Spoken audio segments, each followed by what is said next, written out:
second. All in favor say aye. Aye. Aye. Motion carried.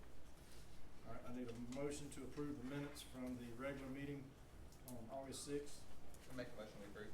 I'll second it. Motion and a second. All in favor say aye. Aye. Motion carried. Need a motion to approve the executive session minutes, August 6th. I'll make a motion to approve. I'll second. Got a motion and a second.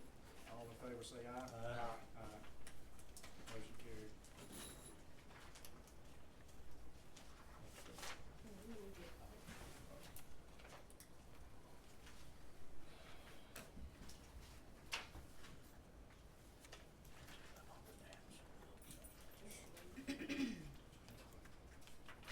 Can you get the right one?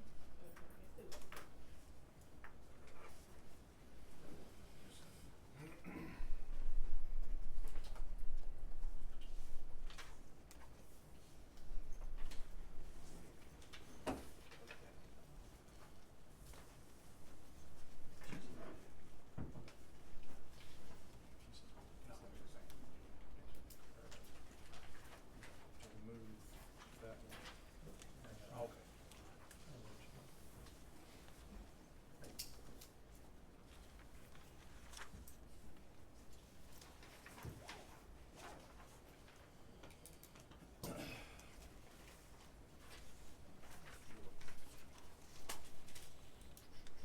All right, appearances, Ms. Watkins, you want Yes, to sir. step up? How are you? I'm good. How are y'all doing? Good. Good. Okay, I had contacted Sharon, with some questions concerning the fuel tank facility that y'all have. That the school board was using it until they got their own, and along with the city and the county. Some of the answers, I didn't really get all the information that I needed on the questions that I had asked. I do know that she said that the, tanks were installed in 91, and, I had asked how many repairs and exactly what repairs have been done to the tanks. And, she stated that the diesel and unleaded tanks have both been resealed in the last 2 years. And then but in 2021, it was a cathodic protection that was added, as far as an update or repair that had been done to the tanks. But, one of my questions is, what is the current condition of the tanks? I have the answer of open. That's not actually answering my question as far as, what the condition of them are as being 32, 33 years old. So, do we have any So Bill is the maintenance person that does the tanks. He meets with the EPD for the inspections, all of that. I sent the questions to him to answer, and he went through like the current papers that he had. I did let you know that it could be a cost that we had to research way back, cause it's gonna take time. But I also said if you had any more questions, reach Yeah. back out to me. Well- I allowed him to answer the question because he's the person that deals with the maintenance, deal with EPD, he does everything for the fuel station, so. Okay, so he actually does the maintenance? He's the person in charge when something happens or go down or whatever. He contacts Brown, our fuel company, who comes in, all of that. Okay, So that was that my was purpose another- of asking, like, you know, what exactly are you looking for? Then we can better answer your questions. It was kind of just, I got questions. What are your questions? Yeah, so, but also I asked when the last closure of the tanks were, and the answer was March of 2024. Okay. But actually, it started February 12th and ended the week of the May 15th, according to the city. Okay. The city also stated that it was shut down on July 21st of it. That was dealing with something with the hose on the on the pumps, not dealing with the tanks. Okay, well, So some issues are tanks, some are hose, but it was something they were that told was, not to use them because of water. no, that's not exactly what happened. What happened was the screen, it wasn't protected, and Bill had to go over and do a reset. It was something very minor. I think we had to send, like, 2 people went to Knoxville to get fuel until he came in and did the reset that morning. Okay, It was something very minor, okay. so, yes ma'am. Well, I mean, it doesn't matter whether it's minor or not. I Mhm. mean, I'm trying to get answers to questions. Okay. And then, now it did bring up why the, reason for the closure of the water tanks. And it said that water was in the unleaded tank We did due have, to a worn seal. we had some issues, and you gotta realize these tanks was installed since 1991.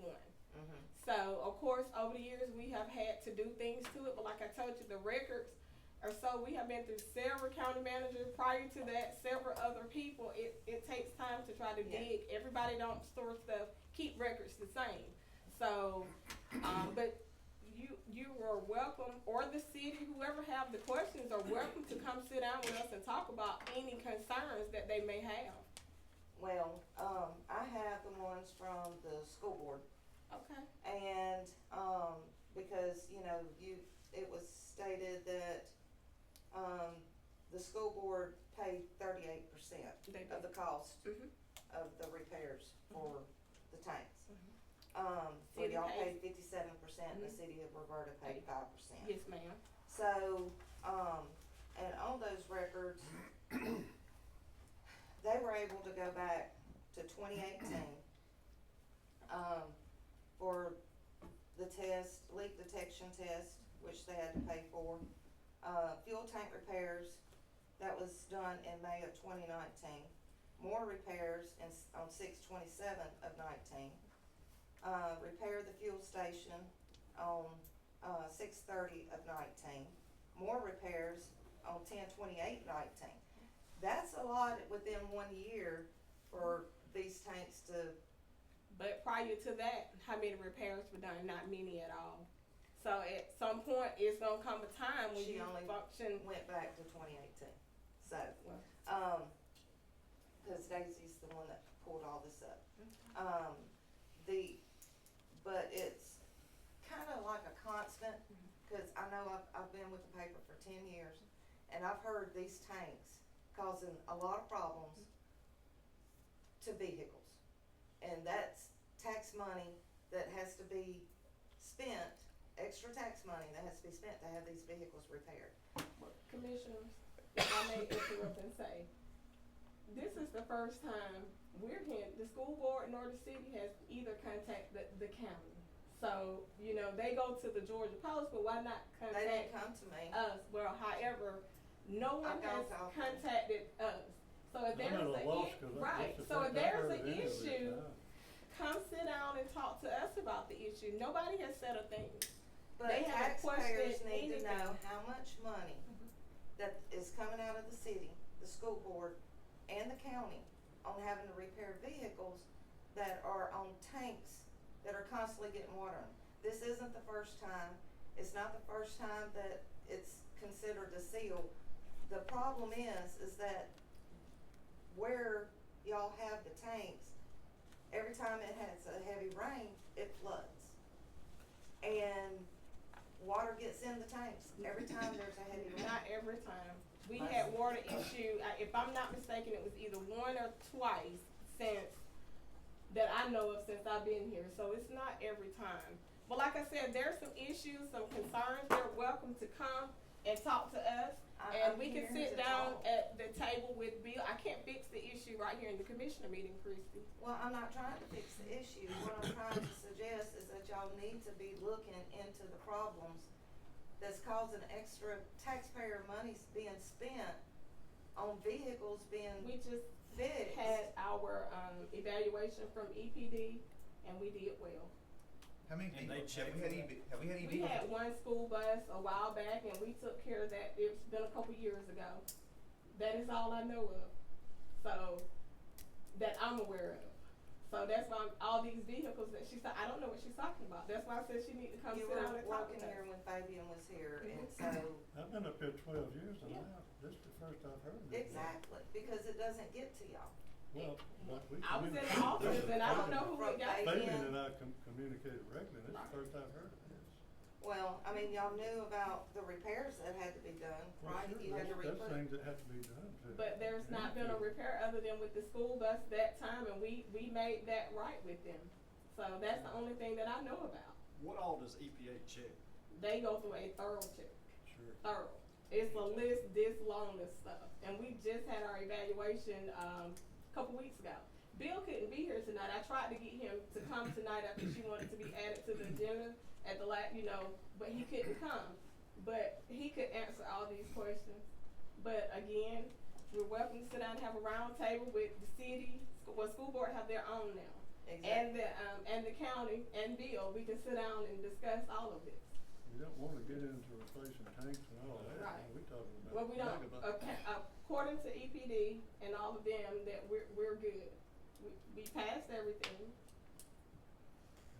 Well, if y'all want a copy We'll of dig what in. all the school board had to pull up, I'll be glad to give y'all a Sure. copy of that. I mean, let's look into it, I hadn't heard anything like it. But that's why I wanted to bring it to y'all, so Sure. y'all would know what exactly is going on, and, you're welcome. And just to let y'all And know that, this is from the school board? that is from the school board. Ms. Prather, got those together for me.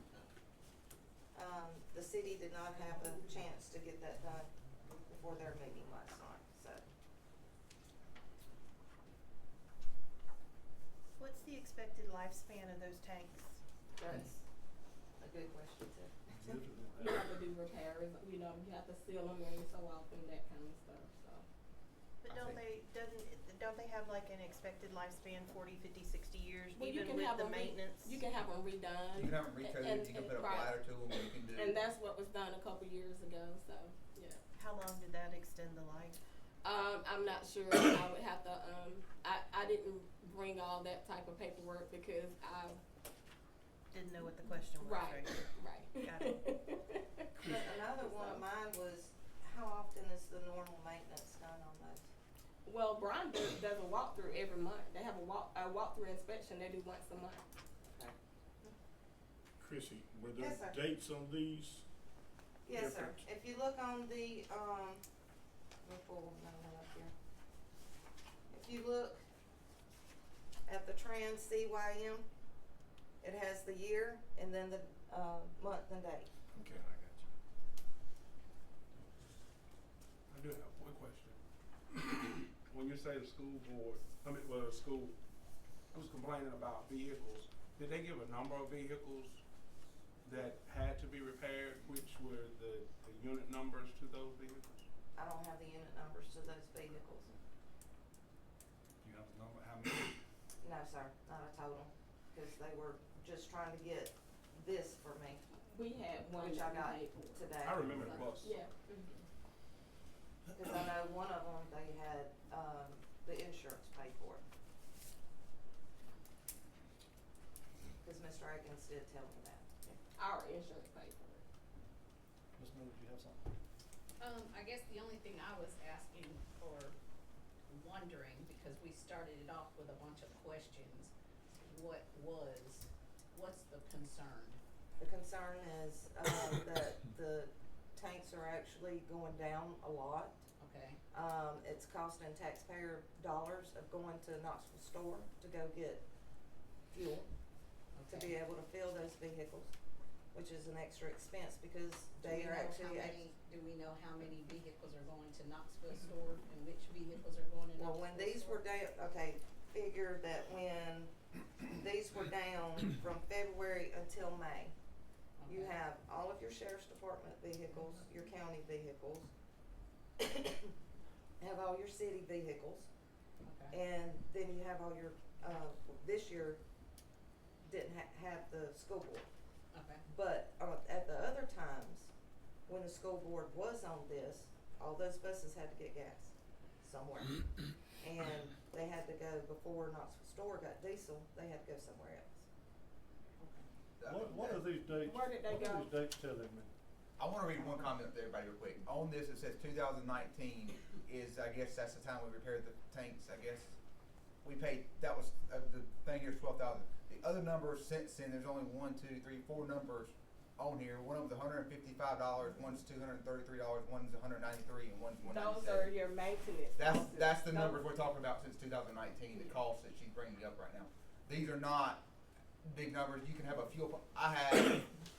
I have 1,500 gallons of gas at my place, So this is. and I spend that.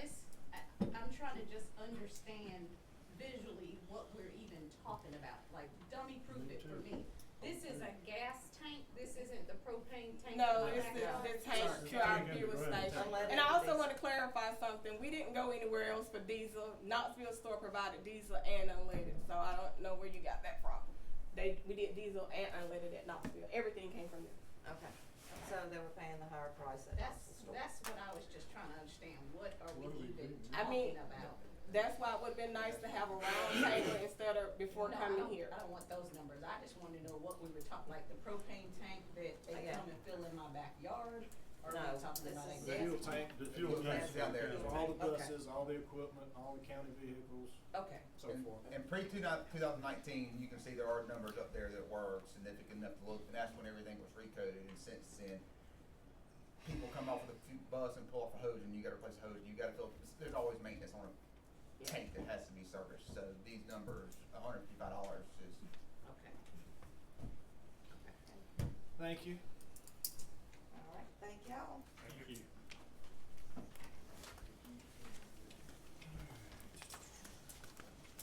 Alright, public hearing, 2024 working budget, Q&A. Ms. Sanders. Same budget I presented last meeting. When people in the audience have questions, I still have the, same number.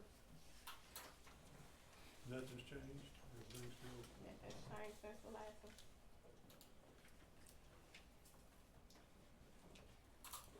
Any different departments or anything? I have several questions. I went through it. On the second page, for revenues, there's other revenues. What does that encompass? Cause it went up by $62,000. It consists of like all kind of little stuff that come in, unexpected things that you don't normally budget for. You may get checks for, just say like, a opioid check or just all kind of different little things. You may have paid for hotel costs from an employee to go to training, hotel reimburse your fees, just anything that's not associated with anything in these line items you would code to other revenue. And then on here, where is the revenue from the Civic Center? Conference center, it's at the bottom. where it The says conference center Yes, is there, ma'am. but not the Civic Center. Aren't That's they city, separate? that's city of Roberta, Civic Center, we don't get revenue for that. And that's that little church. Yes, ma'am. Okay, That's ran through Clean and Beautiful, Miss Joanne Hamlin, Mhm. and the city, I'm not sure which one of those entities received those funds, but it's not the county. So to find out that budget, I'd have to go see Miss Joanne. Her, either the city, find out which one actually collects and where it goes, I'm not sure, so I don't wanna tell you incorrectly, but you can start with her. Awesome. And then, oh, go ahead. Well, I was just gonna ask on that subject, where, was that the one we updated last year with the money? So, so we updated, what, 150,000 last year? Or is that on this, which one did we give the money That's to the last year? conference center. The conference, Bitch. 150. Okay, 150. what was it we gave last year to redo the bathroom? Oh, that was out of American Rescue. Okay, Yes, ma'am. okay, Yes. and that was on the conference center? Yes, ma'am. Okay. Mhm. Shoot. I have a question about where in there is what we spent on emergency response system, not to include the police officers, but fire department and the ambulance service. Chief, for fire, you said, for fire? For fire and EMS services. We don't have EMS, but we have, So where Well- do we get our ambulance from that comes to our homes? that's community ambulance. Right now. So who's paying them, I guess? They do it for free? They file insurance, that, citizens So in the county doesn't have to pay them anything to be here in the county? No. They're not in the county. Okay. They The come fire, out of somewhere his else. comes out of his, There's fire. I'm not sure if he takes it out of his contractor services or his, which particular line he codes it to, but it's one of these for his communication. I think he pays it out of his professional services. Okay. So, I've got a pretty significant problem with the way y'all put these other professional services. You list them two different ways. They're listed as other professional services and, payments to other agencies. Okay, And- it's two different things. Payment to other agencies is like an entity, like. Okay, so there's a lot of difference in some of these numbers looking through. I mean, you look at administrative. Y'all put in $45,000 for professional services. I think the county, the citizens need to see a budget that's significantly this much money. That needs to be broke down, because, I mean, we're voting on something, or you guys are voting on something that's basically a checkbook for you. Gives you $45,000 to, just as you said, for incidentals. So, as we're talking about needing money, and you told me we'd never have any money left over. That's what you told me the other day. It's hard for me to imagine that these numbers can be round figures. EMA, $70,000. Animal, $10,000. Waste, $110,000. How can you not have money left over? Where's it going? Well, a good thing for you to do is come have a sit down and No, I'm here now. This is a question and answer. I mean, I can't sit here and give But you did the budget. I did. So you And should know the answer. I do know the answer, So but I tell don't me. have every single vendor. I can't give you every vendor off the top of my head. Then you're not doing your job. Yes, I am doing my job. I can't sit here and give you every single payment that I make for every single item off the top of my head, Mr. Lee. So how did you come up with $45,000 for your department? I'm looking at budgets. I'm looking at the previous years. I'm looking at vendors that we have to pay for things once a year. So where do you spend the $45,000 on? If you come, and I'll give you a breakdown of everything. I don't have a breakdown on my sheet. I'm not gonna have everything up here on this screen. I mean, what you're asking for, I can give you, but I don't have every single document right here to show you. Last year when I asked you for this information, you told me you could not give me that information because you didn't do it that way.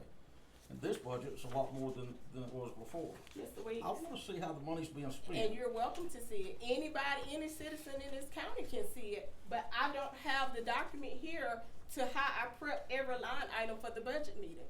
That's where you wanna come down and So- have a sit down, you're welcome to it.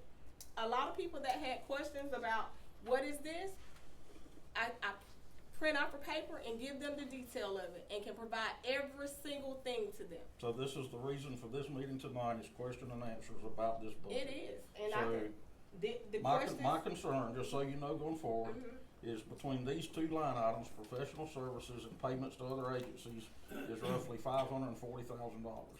Now, when Jake Watson stands up and tells me we got to raise taxes in order to help the dole problem, I'm looking at a lot of money right here that's an open checkbook for y'all to just spend money out of. And my taxes and everybody else's taxes is high. I get very little for the taxes that I pay for in this county. I don't have kids in school anymore. I pay the school taxes. I don't have city water. It's not run on my end of the county. I pay for my trash service. We don't have an ambulance service, and I might get a fire truck. Yeah. So that's where I'm at with this. I mean, help me understand it. That's what I'm asking. I'm not trying to fuss. I just don't understand how you coming up with some of these numbers.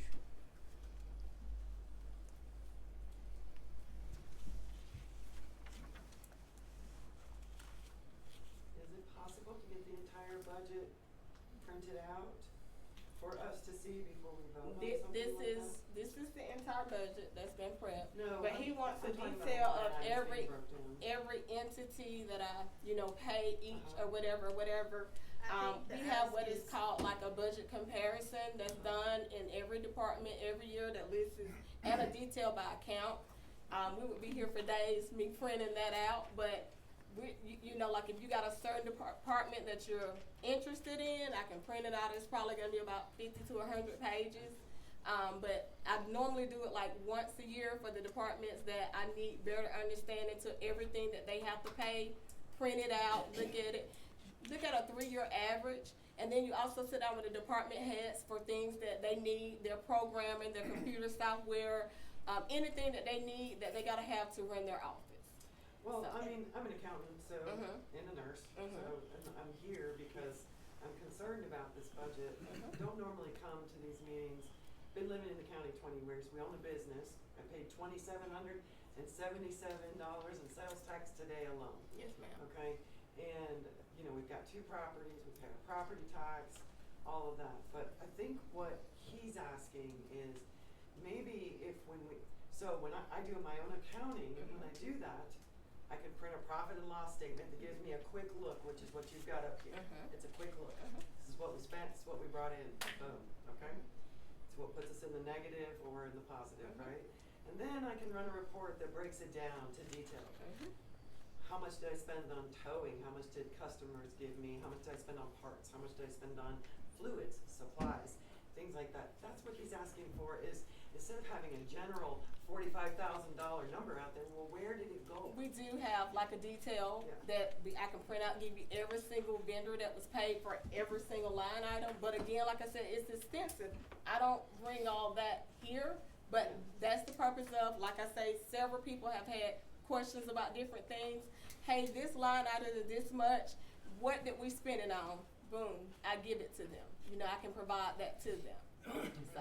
And that's what I'm at. Can you email that to people? I mean, Yeah, well, the thing is, it probably would be something you have to pick. It's huge. It would be it would take a long time to print because you got so many. I don't have a problem with printing it. I mean, I don't. But what I'm saying is, line item by I'm only here because I'm concerned about our EMS system. Yes, ma'am. I really am. We don't have one. And we don't have one. Yes, ma'am. Okay, we do have one. It's Well, but the Not county really. does not have one, to be specific. Yes, ma'am. Her This question was, gentleman does the has a county have an question back EMS? And the answer is no, we don't have an EMS. We have a contracting company that services our county, but the county does not pay funding to an EMS. So we're both right. That is absolutely correct. Right, we're both right. We did this. Yep. We did this in March. So whoever was not at that meeting or reading the Georgia Post in March, we did cover EMS. And they will be discussing ACCG tonight, which will also have a segment on EMS services coming out to the state of Georgia. That will be there. But we did cover this, so in their defense, we do have an ambulance service. We do not pay them, your insurance pays them. So we do have one ambulance. It will take us $2 million added to that budget to get an additional ambulance or to add additional, like, stuff. Now, what I did find out is that has nothing to do with our county commissioners. It has everything to do with the state of Georgia deciding that they would decrease medical to a lot of locations which fell in the rural area. So we are a rural area.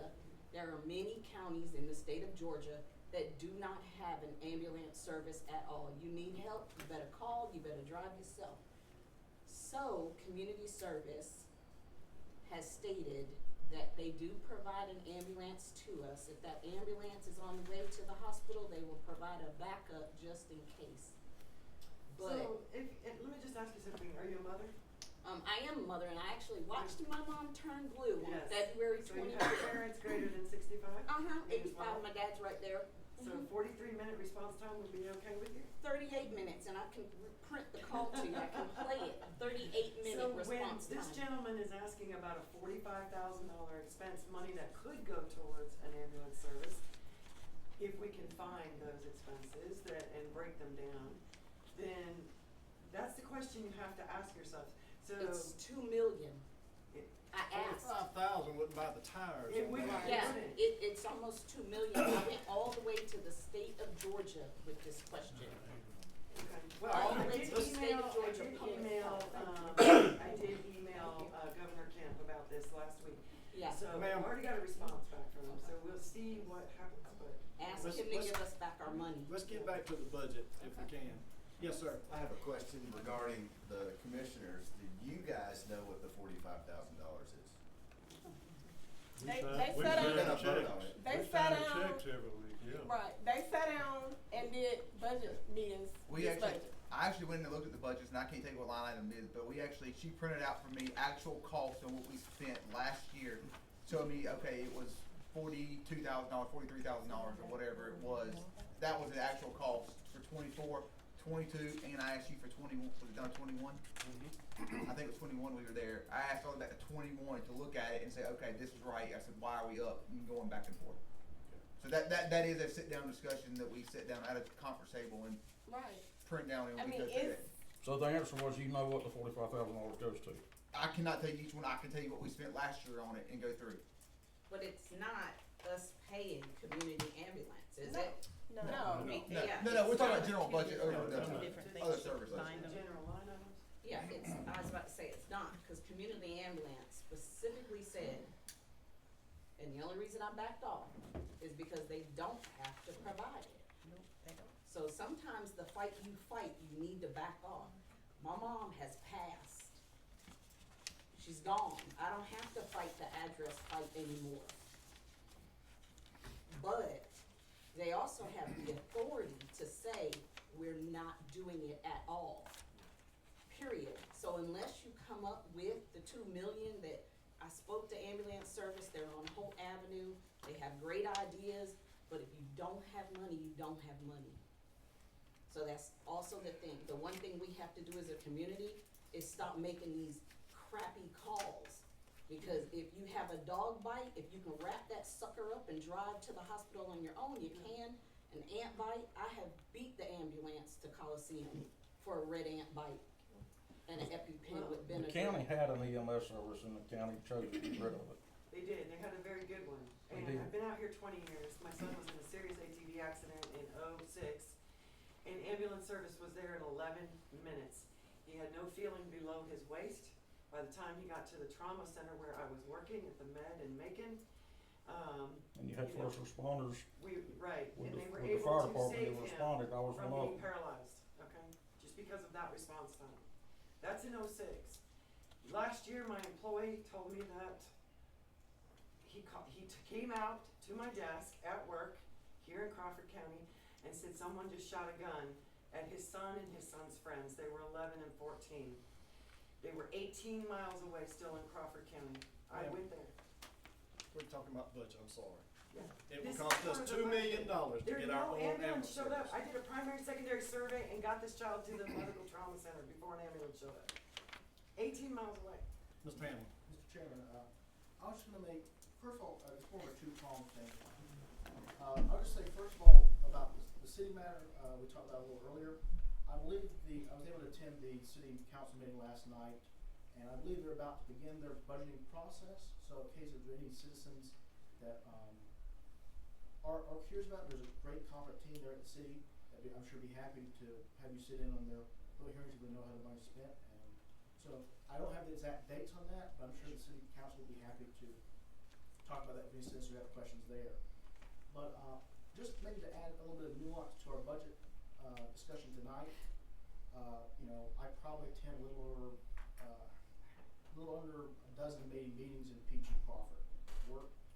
And just noticing budgets, I think the kind of budget that we see here tonight on this kind of more simplified is something that is kind of more systemic you see with a lot of meetings. I mean, a lot of meetings are this way, and maybe in defense of the county manager, it is important for bigger figures to be itemized, but at the same time,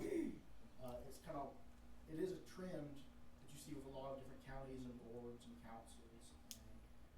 And there's one last thing I was going to say. It's a bad time for it to leave me now, but I was just going to say,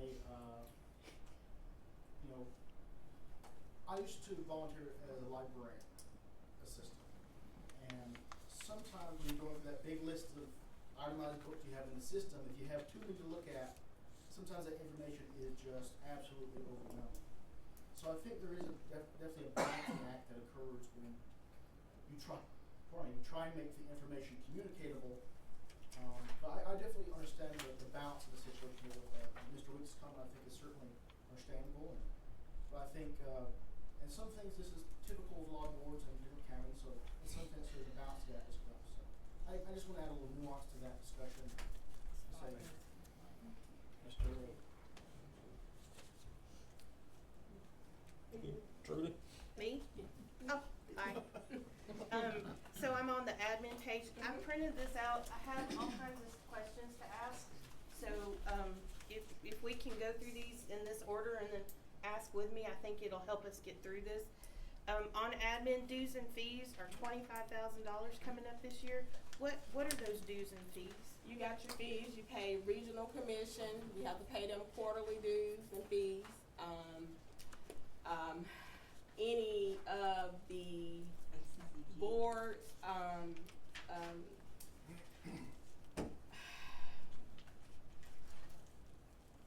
How about this? How about I send you an email and ask for that list? Sure, Is that sure. good? I can do it that way. I'm concerned about the professional services too, simply because it is such a huge line in any of these budgets. I will try to come and talk to you about that because between that and the payments to other agents, because just that what I page need alone. to do is just pull a detail for you. It'll answer all your questions. When you're preparing a budget to present, you can't sit there and give a list of every entity that you pay. You would have thousands and thousands of papers. I mean, most people are kind of confused, I guess, to how accounting is ran or not really familiar. But you pay a lot of vendors, a lot of different entities. Some of my department heads are here. They are very aware of what I'm saying. So, like I say, it's not that the information is being hidden or not, or don't want to give it to you. It's just too much to bring to the meetings. What I'm giving you is the actual budget that will come out and be passed. But if you have a question to what each entity is or why is this amount, I am more than happy to answer your questions. Okay, excellent. I'm on tax. I'm sorry, go ahead. I wanted to add something to the professional services part. Right. I'm Nick. I work with the tax assessor's office. Just in the last 2 years, we went from 6 employees to 4. And one of the ways that we were able to do that is increasing some of the vendors that we're using. We went from having 6 employees to 4. We got a tablet that does the work of 2 people. It costs, I think it's like $12,000 up front, and it's like $3,000 a year. That's the kind of stuff in some of these offices that professional services covers. Otherwise, we'd have to hire new people for a lot of these things. You know, we have mapping that does the same thing. When you guys go to the Q Public page, if we didn't pay a vendor like Schneider to do that for us under professional services, we'd have to hire somebody. And if you were to go to Bibb County right now and see what their mapper paid, because you know they have to have an office of 3 or 4 of them. Those guys are making $60,000, $70,000, $80,000 a year. That's a big chunk to a budget like what we have. So I would think in a lot of cases those professional services are ways to keep the budget lower, not higher. I'm not saying we shouldn't ask the questions of what they are, but I would say in most places that's what that is. Right, and it's an opportunity to educate the public on how you're wisely spending the funds, right? And that's what this is to me, is it's an opportunity to learn, and I'm gonna ask questions, and they're probably gonna be not the smartest questions, right? That's fine. Because it's not something that I do, but on tax assessor, this year travel increased by $5,100. Where y'all going? Can I go? So very, But they very have specific. board members, they have employees that has to have certifications that they have to keep. They are required by the state of Georgia. So when they go to trainings, then you have board members, that particular tax assessors board, you have board members that have to attend conferences that are mandatory by state. So that includes your hotel, your mileage, your per diem. You know, those, when you see travel and training, most of the time you're gonna have your class fee, your hotel, your mileage, and your per diem that comes out of those line items. And then, In what she has said before, sometimes you have things that you don't expect. If you actually look from last year's budget, or from 2022 to 2023, we made a small increase on travel. Well, we had 3 new employees and 2 new board members. We all of a sudden saw that we didn't budget enough for travel. So that's why that 5,100 is there, because we had to go find other ways to pay for that, because we didn't budget enough. That's the kind of thing that you have to do, because, you know, hotels are going up, gas is going up. And you find ways in your department to try to balance your budget, cause you wanna work under your budget. correct, You don't pull it out of another coffee can. correct. You know, Because- we have to find Hey, other the ways sheriff's to try got to make money. it work. I'm gonna get it from the sheriff. That ain't the way that's supposed to work. No, we That's- don't, we That's don't the way do you that. told me it did. You said we take money and use it. No. But So But- let but me let me tell you this, Sharon, and I'm not saying other words. What's concerning to me is when I look at the sheriff's office, and the sheriff's office budget between his jail, the sheriff's office, he's asking for $2,500 in other professional services. And then when I look at your office at 45,000 and so on down the list, that's what catches my eye, and that's where the concerns come from. We are the admin office, so most of the time, most of the big things comes from admin budget, so. The sheriff's office has a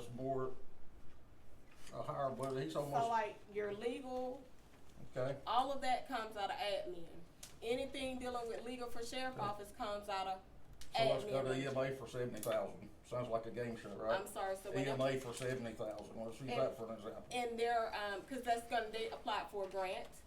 So the match will be in the professional service if they got a match, if they get the grant, and the match is in there. If they get the grant. Mm-hmm. So, Well, I think he's already applied for it, so yeah. okay. Mm-hmm. That's why it was budgeted. And we gotta have a new generator, isn't that correct? Yeah, EMA has to have a new generator this year. Okay. So you can answer some of these questions. That's all Some I'm of them, asking. but like I said, I don't have every entity, Mr. Okay. Mr. Weeks, and I don't mind answering your Okay. questions. I'll be glad to answer 'em. It's Well- just that I don't have everything stored on the top of my head. Okay. I'm not gonna say anything else. Y'all go ahead. So I'm on the Board of Equalization. Uh-huh. The Board of Equalization, Mr. Johnson, you wanna answer that for us? What's your question? Board of What Equalization. is the Board of Equalization? I don't know. Board of Equalization is the next step of appeals. So if you take your property appeal to the Board of Assessors, they have the right to basically appeal it to the next level. And the Board of Equalization is 6 people, I've got 6 people on the board. They're impaneled by the grand jury for 3-year terms, and we hear tax appeals. Okay. That's mandated. Got to have one in every county. Okay. And everything that's on there, normally I go under budget on that one, generally about every year. Do you have a question about a particular line item? No, I just didn't know what the Board of Equalization was or what it did or how the people got on it, so you answered all my Okay. questions. Thank All you right. very much. You're welcome. So for, on the next page on District Attorney, my understanding was we shared our DA with Bibb County And Peach. and Peach. Why do we pay salaries? Do we like contribute to like a bucket and then Bibb They got pays them? Look, keep that really quiet, because Bill County paid majority of DA office salaries. We are getting by. We don't wanna poke that. Yeah, I didn't know how that So worked. look, So I there's, hope she's not watching. I've been keeping that to a minimum, because we actually only pay a portion of one ADA salary and a couple of supplements for that whole office of 60-something employees. So we've been very blessed to not have to pay more. But now we might do. in the probate court, they went up $1,200 for office supplies. She gotta have 3 new computers. So what's the difference then in computer services and office supplies? Her software. The computers actually are up under office supply as a office supply. Computer services, most of the time, your software, your technology of your office. Do we have some kind of deal with somebody where like we buy in bulk and do an auto Different refresh program? offices use different programs. Pretty much nobody uses the same around here, because you got to use what's compatible for your office. Probate may be using something through the court system that she has to use for her office. If that makes sense. Oh, absolutely it Okay. does. We'll have a conversation about that one. Okay. Under dispatch, dispatch, there's, to the right of the 2025 budget, there's a line $200,000 E911. What does that mean? We get funding for E911 once a month, and we're going to use those funds to help offset dispatch salaries of 200 in that budget. So when you call 911 from Crawford County, where does your call go? It depends on if you on one of these, it varies. If you're close to the Bibb County line, it can go to Bibb County, Bibb County transfer the call to us. Okay. Vice versa, if it comes to us, we're gonna transfer the call to the county it needs to go to. And then there's like a $70,000 for telephone. Is that in addition to the E911? No. 200,000? No, that line item is strictly like she said, we use different vendors, that's why our telephone lines, we got multiple lines inside the sheriff office, it also pays our vendor that takes care of my software provider for that, so it pays that. And anything that's dealing our cell phones, all that comes out of that line item there. So is there no like full program in the county to get like a discount with a large number of cell phones? Each department is responsible. Pretty much everybody. We have sheriff have his cell phone for his office and then the county has theirs. So it's only 2 different plans, but they're all with Verizon. And thanks for asking that question, because we're live and several people had questions about the 911. Yeah, I think that there might be an opportunity in 2025 to look at maybe consolidating some of the expenses that each individual department's negotiating. And there's some of it that, you know, I think we can have a conversation about, but that may be a way that we can help lower the sheriff has to expenses. keep his stuff separate, and I then know. the county we have one other set plan. That's it. Everybody else falls up under that, so it's only 2 communication plans in the county. Why does his have to be separate? If we could save money on both, and he paid his part of the They bill. operate on something totally different. Their plan is totally different from ours. They get more discounts and everything than we can. So. We fall under the law enforcement side of it. They have a different plan. So. And it has to be Verizon, correct? Well, let me say, communication is better. It's the better service.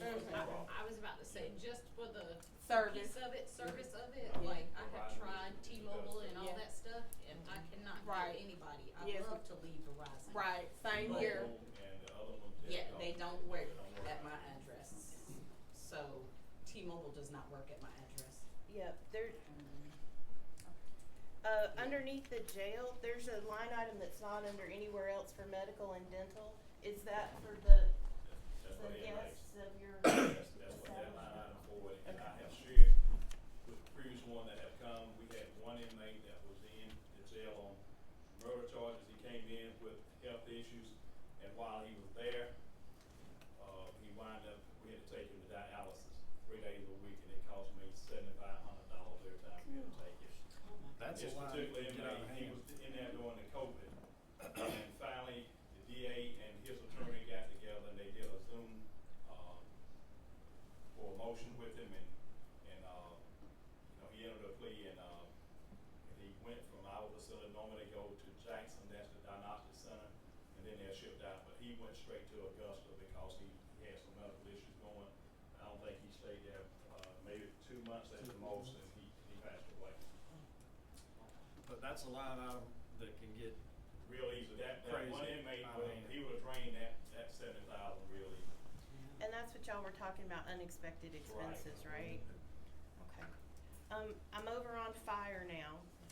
How many employees do we have in fire? I think we have 2, right? Yes. The employee insurance number there almost doubled this year, and it didn't do that on the other different departments. It went from 16,000 to 29,000. They got 2 employee on family coverage. And as part of the county benefit package, do the employees pay any of that amount? They pay in addition to what this amount is? 23%. Holy crap, that's a lot of money. Alright, for the coroner, his contractual services went up by 4,000, but from what I understand from the rest of the meeting is that that's monies that he's paying to vendors to do something. Transport, deceased bodies, and Right. it's been up. Oh yeah, everything's gone up. And then for the first time, he had a fuel, oil, and lube charge on there. He has a vehicle, a corner vehicle now. So What did he do before? he used his personal vehicle. He came before the board. I think some of you all probably was here that night. He came and asked the board. He was here recently in the last couple months. So And the EMA, other professional services, went up by 30,000 this year, and their telephone and postage doubled. his communications, his radios, his phone. He has an office phone and a cell phone, and it was another piece of equipment. So 5,000 for the year. Okay. And then So, And then a lot of go ahead. before we leave that category of corner, so the corner pays to pick up the body? Well, if it has to be transport, they have a transport service that they use that transport the body if there is a homicide or a death, and it don't leave. If the person don't leave by ambulance going to the hospital, or like if they show up at a homicide scene, the body has to be transported. So they call in a service to come in to transport it. Okay, I asked that because I paid to have my mom transported, but I did not know that the coroner A lot of could times, have done that. well, probably with her case, it would have been the funeral home. Yeah, the funeral home charged me Mhm. for that service. Yeah, if That it's was a part of mostly my like a bill. natural cause or whatever, they don't have to do that. Okay. It's kind of like when it's a homicide or gotta be go to the crime when they go to the crime lab, if that Okay, makes sense. that makes sense. Yeah. Mhm. And then it's very nice to see an animal control budget. That Mhm. looks really nice. And then on the roads budget, you've got something that says match. What does that mean? LMIG. Roads, We have a 30% match with our LMIG. roads, Road. paving of roads. Oh, I'm sorry. You didn't know what it meant. Mhm. Oh, yeah. It's for the grant that we get to help pave our roads. We have a 30% match, but that's what is LMIG is the short word for it. Yes, ma'am. Okay. So that's our match. We got 497,000, I think, and that was our match to it. And it's what, $30,000 a foot or something to pave? It's some It crazy is number. $150,000 per mile. Plus it's more. It's More than that now. Yeah, Used to be that. you're looking like in the twos. And also, you can't just say that number because if you got to do some repairs and stuff, it can be more. There was a 1.2 mile road that was right at 600,000 because of The bedding was so bad. Yeah. Oh, that's right. the dig out and all of that. So it just depends. On waste collection, is all of that paid to Ryland? Mhm. And then the waste disposal on the next page is like the transfer stations? Is that the difference? Mhm. And when you see the ADD, that's advanced environmental, we have to pay them professional service fees, as in, they do our testing and all of that stuff, all our reports. Mhm. Okay, alright. I'm flipping, hang on. There's a lot of pages, Sharon. Oh, yeah. DFACS, we fund DFACS, I thought that was a state. We give them a supplement. Mhm. To help. Mhm. OAC, what is? Senior center. Okay, Yeah, but they call it senior center now. We just, it's so much to try to change it into Sesame for OAC, but it's same thing. So for Clean and Beautiful, Mhm. are they funded by the city and the county, or just by the county? So Clean and Beautiful, they get money in for their recyclables. They make money there. The city give them some operation costs. The county give them some operation costs, and they go. They get some grants as well to help with their operations.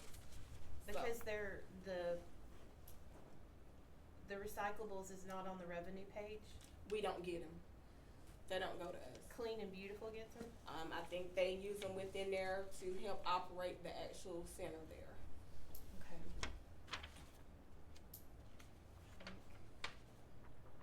P&Z, for utilities, it zeroed out this year. That was for animal control. Okay, that's what I thought. and pays for the utilities of the government complex. And then for Development Authority, Ms. Tisa's here. I don't see her salary or that lovely lady that works with her out there or We any. don't pay their salary. How is that funded then? It's through the Development Authority. It's an independent board. Whoever asked that question. I did. It's an independent board, so they have their own money. What does This that is- mean? This $10,000 It's a is, supplement. is just a supplement that's provided to the Development Authority, but they have their own money, their own property, they run their own board. We don't control them. Okay. Okay. Ms. Tisa, I'll come sit down and have a conversation with you about that. And then on Water Department, it looks like it balances, well, actually, I'm sorry, there's a surplus there, it looks like of 91,000. Do you use that to pay down the principal on the loan, or what do you use? No, You we're trying to get some money stacked up to pay for the maintenance of our tanks. Our tanks need some maintenance. other than she was talking about unleaded gas tanks, and No, you're talking about water tanks. This is water tanks. Okay. Yes. The huge water tank. I think we have water tank. We have, I think it's 4. Walker's Chapel, 42 Musella, and 341. I think it's 4 water, and they need some maintenance. Yeah, the And one at 42 is leaking. I was just out there. At the water tower, Yeah, the water tower's leaking. I'll talk to Bill, make sure. He's probably, they go out there every day, so he probably knows what's going I on. shot a deer the other day out there, so I was out there. And, yeah, it's leaking. Okay. On the transit budget, you've got van parking rental, $2,400. Is that to park it here in the county, or is that to park it? State pays us for the storage, for the vans to be able to park on the premises. It just goes back into the county. So that's part of that DOT transportation, 90,000. Yes, ma'am. Is that the little van that rides around all the time? I We have think so. 3 transits. We've seen it late at night. Is that something we can get a ride somewhere on? Not our vans. They don't run. It might be another county. Our vans have to be off the clock when we leave at 5. Yes, ma'am. I understand. And then I'm looking at recreation, and I think for the recreation budget, I really like this because it gave me a lot more specifics. And so that's all I had for that one. Let's see what else we have. The law library fund, my question is for that equipment, are we paying for paper books, or are we paying for electronic subscriptions? With those budgets, the auditors require us to do a budget for those individual funds, like law library or whatever. You have to put one in place whether you actually use it or not. You have to do a budget for those small accounts. So we just budget for something just in case. Okay. But those are small, I wouldn't say but kind of like an independent fund or whatever, but it's ran by the judges. The law library doesn't get any money from the county. Right, but we just have to control, we are over, we have to be over the account rather. But we don't That's supply funded nothing. from fees, from Mhm. tickets, from filings in civil or superior court, probate court, magistrate court. But we don't get any funding from the county, 0. But it's just required by law or something that we have to That you control balance it we out. have to hold the accounts, basically. So it'll be the same for the crime victim unit. That's spent strictly, the DA, is the only person that can spend those funds, the district attorney. And then for the revolving loan, what do we have a revolving loan for? That's through the Development Authority. We did a revolving loan. It's funding to business to create jobs for low moderate income jobs. And the last one we did was for Dickey Farms, where they did a retail market out there and expand their farm out there, the retail part. And So then they it were able added to more put people jobs. to work? Yes. Okay, awesome. Thank you for explaining. Ms. Amber, before she get too far on that, and I noticed when she said about the transit, and from the way you look like you saying, I have seen, but remind her that they do have 4-8 transit and And overseas it's, transit. It could be that got to be one of the They two got of to them, be because one of those. ours can't operate past 5 o'clock. They got Crawford kind on too. So say that last part again? The extension service. The extension office has one, and the senior center that still has Crawford on it. Are they badged the same? They still have Crawford County on Crawford it. County's rolled on. Mhm. Alright, I'll take a picture of it next time I see it, cause we've seen it several times. It had to be one of the two because with the way that the state is set up with the 3 that's at our office, they have to be there clocked out prior to us leaving. They can't rent out the hours. Now they're gonna do a tour with Development Authority that's gonna end at 5 whenever that takes place. But one of us will have to stay there at the office until they clock out. But that's the state requirement. Get the tag number. Yeah. Don't get the decal, get the tag. In that case, we need to be putting the sheriff on duty to say that someone has gained the keys and Well, it was really strange because it was going, and it was coming back to Crawford, and it was, we're night owls, it was like 1 o'clock in the morning. Oh, no. When most people wouldn't be out. For the juvenile fund? Yeah, EMA has one too as well. Oh, He was out on the call. Yeah, Okay. forgot about Red. Yeah. Tag, I'll do the tag. Okay. For the juvenile fund, the dude that was here the other night from the Peach Pit, is that part of what funds him, or is he completely separate? They're not even in here because it's a zero wash on that. Okay. Alright, and I'm done. Thank you for the paper. I owe you a ring. So, I'll start backwards. Law library, last year we were talking about file cabinets. Are we revisiting that this year? Did we satisfy that, or where are we at with that? I remember you brought that up at some point this year about the file cabinets and storage. No, I haven't presented a situation of running out of room in my Yes. records room. Okay, that's the okay. Yeah, I can't. We haven't solved it yet. Haven't solved the issue yet. Okay. We're not at that critical stage. But I don't need any more file cabinets in my office. But, I don't have anywhere to put them. But it was floated as a possible idea, seeing if the county administration offices or the government complex may have some additional areas over there for storing records. But it's gonna have to be, it just can't be a closet. Yeah. It's gonna have to be something significant, something that's under lock and key, climate controlled, with some level of fire protection to some Okay. degree. But I was putting those two yeah, together. that I hasn't remember gone- your conversation with that, so that's why I had asked that. I keep hearing, this might be just an easier drop in the bucket question, future terminology question. I keep hearing us say that we have to search for money or grant and this and this. Are we looking into, and I apologize for anyone in the room that I'm asking for money somewhere, are we looking into hiring a grant writer, that we could do a part-time grant writer that they specifically have, like, maybe we could put a quote out there and ask for a part-time person, how much would you charge us to do X, Y, Z, and this is all you do is look for our money, and are we looking into that? It was a at any thought point? for this year, Monica. Okay. Would love to have had one on board this year, but because of where we were budget wise, how much everything, the cost is up, fuel is up, everything is up. So it was just, didn't want to lay other people off in other departments, tried not to do any layoffs.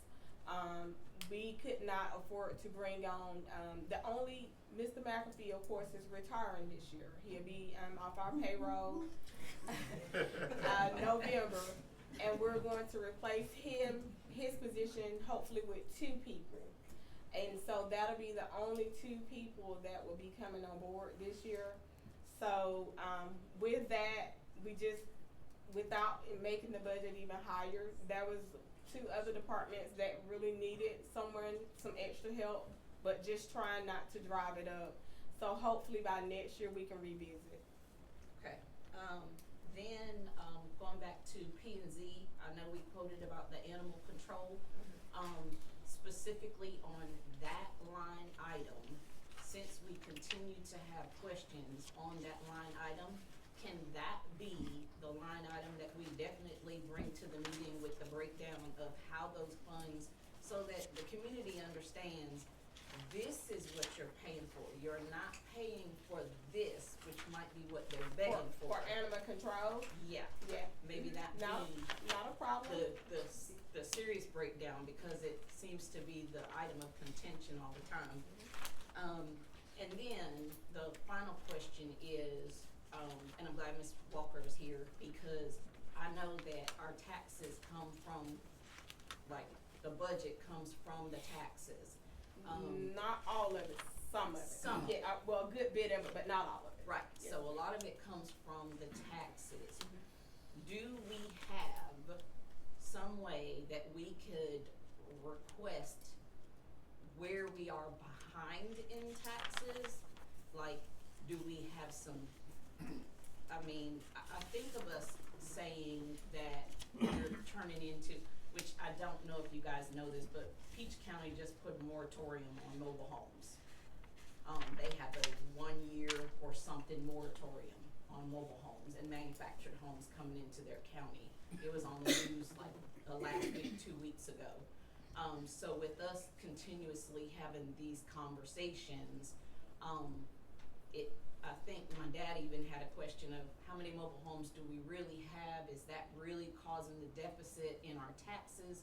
Do we have homes that really are behind in their taxes? Like, what does that really look like for the overall homeowners that are carrying weight? And then we got Johnny over here that's 3-4 years behind maybe. Like, what does that look like for us in the bigger scope of things? I really think that Ms. Walker probably can say when she went to the partial payment system, or taking partial payments from the citizens, it has helped make things a lot better from the citizens. So our ratio is really up with bringing in the tax dollars from the citizens. It's a lot better. I think our rate is for 23, which is the last tax year. We're at 96% collected. Okay. For 22, 98, 21, 99, 20, I think is 98. Okay. And 19 is 99. It's all, our collections. So we're doing smooth sailing there. Great, yeah. Okay. And also, back taxes. I am required by law to have a tax sale, to collect taxes any means that I can, including tax sales. Yeah. So we have one tax sale every year, and we're preparing for it now. The tax sale is September 1st. And I think we have 400 parcels that are currently in, but people are coming in every day and paying them. So at the beginning of the tax sale process, it usually starts out with a large number like that, but the day we go to tax sale, we're usually down to 10, 12, 14 parcels. Okay. And off digest mobile homes, there are 335 of those in the county that are not owned by the same people who own the land where the mobile home is sitting. Gotcha. Some of those are dilapidated and I do believe should come off our records, but I just don't have enough staff to go out and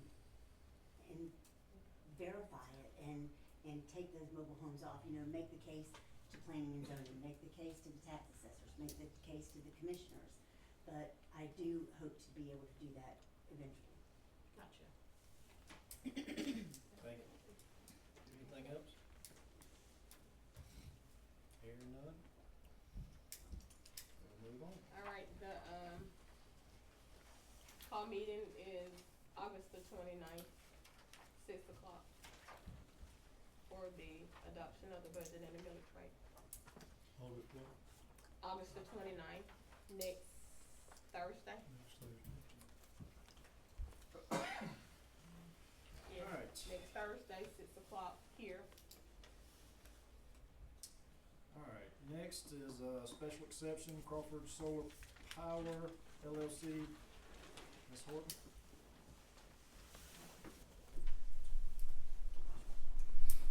Good evening.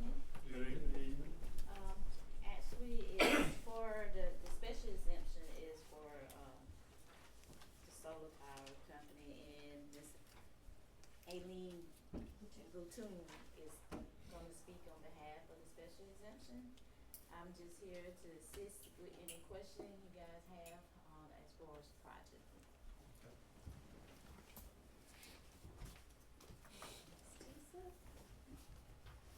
I'm here on behalf of Ecoplexus. We're a solar energy storage developer. We've had this solar power project since 2020 when we bought it from Kruger. As you all know, you're all probably waiting on it to get developed, and so are we. There's several RFPs that we're currently bidding on into now, including Georgia Power, and an MEA Gwen that's going to come up in September. And Georgia Power is gonna have a BESS RFP that's coming up also in September if we don't move forward with their solar and storage bid. We're requesting a special exception permit renewal. It's been a 2-year process. The first 2 years we had the project, that it was approved. COVID happened, supply chain issues, and lots of employee turnover. So we kind of had a really rough start in the beginning.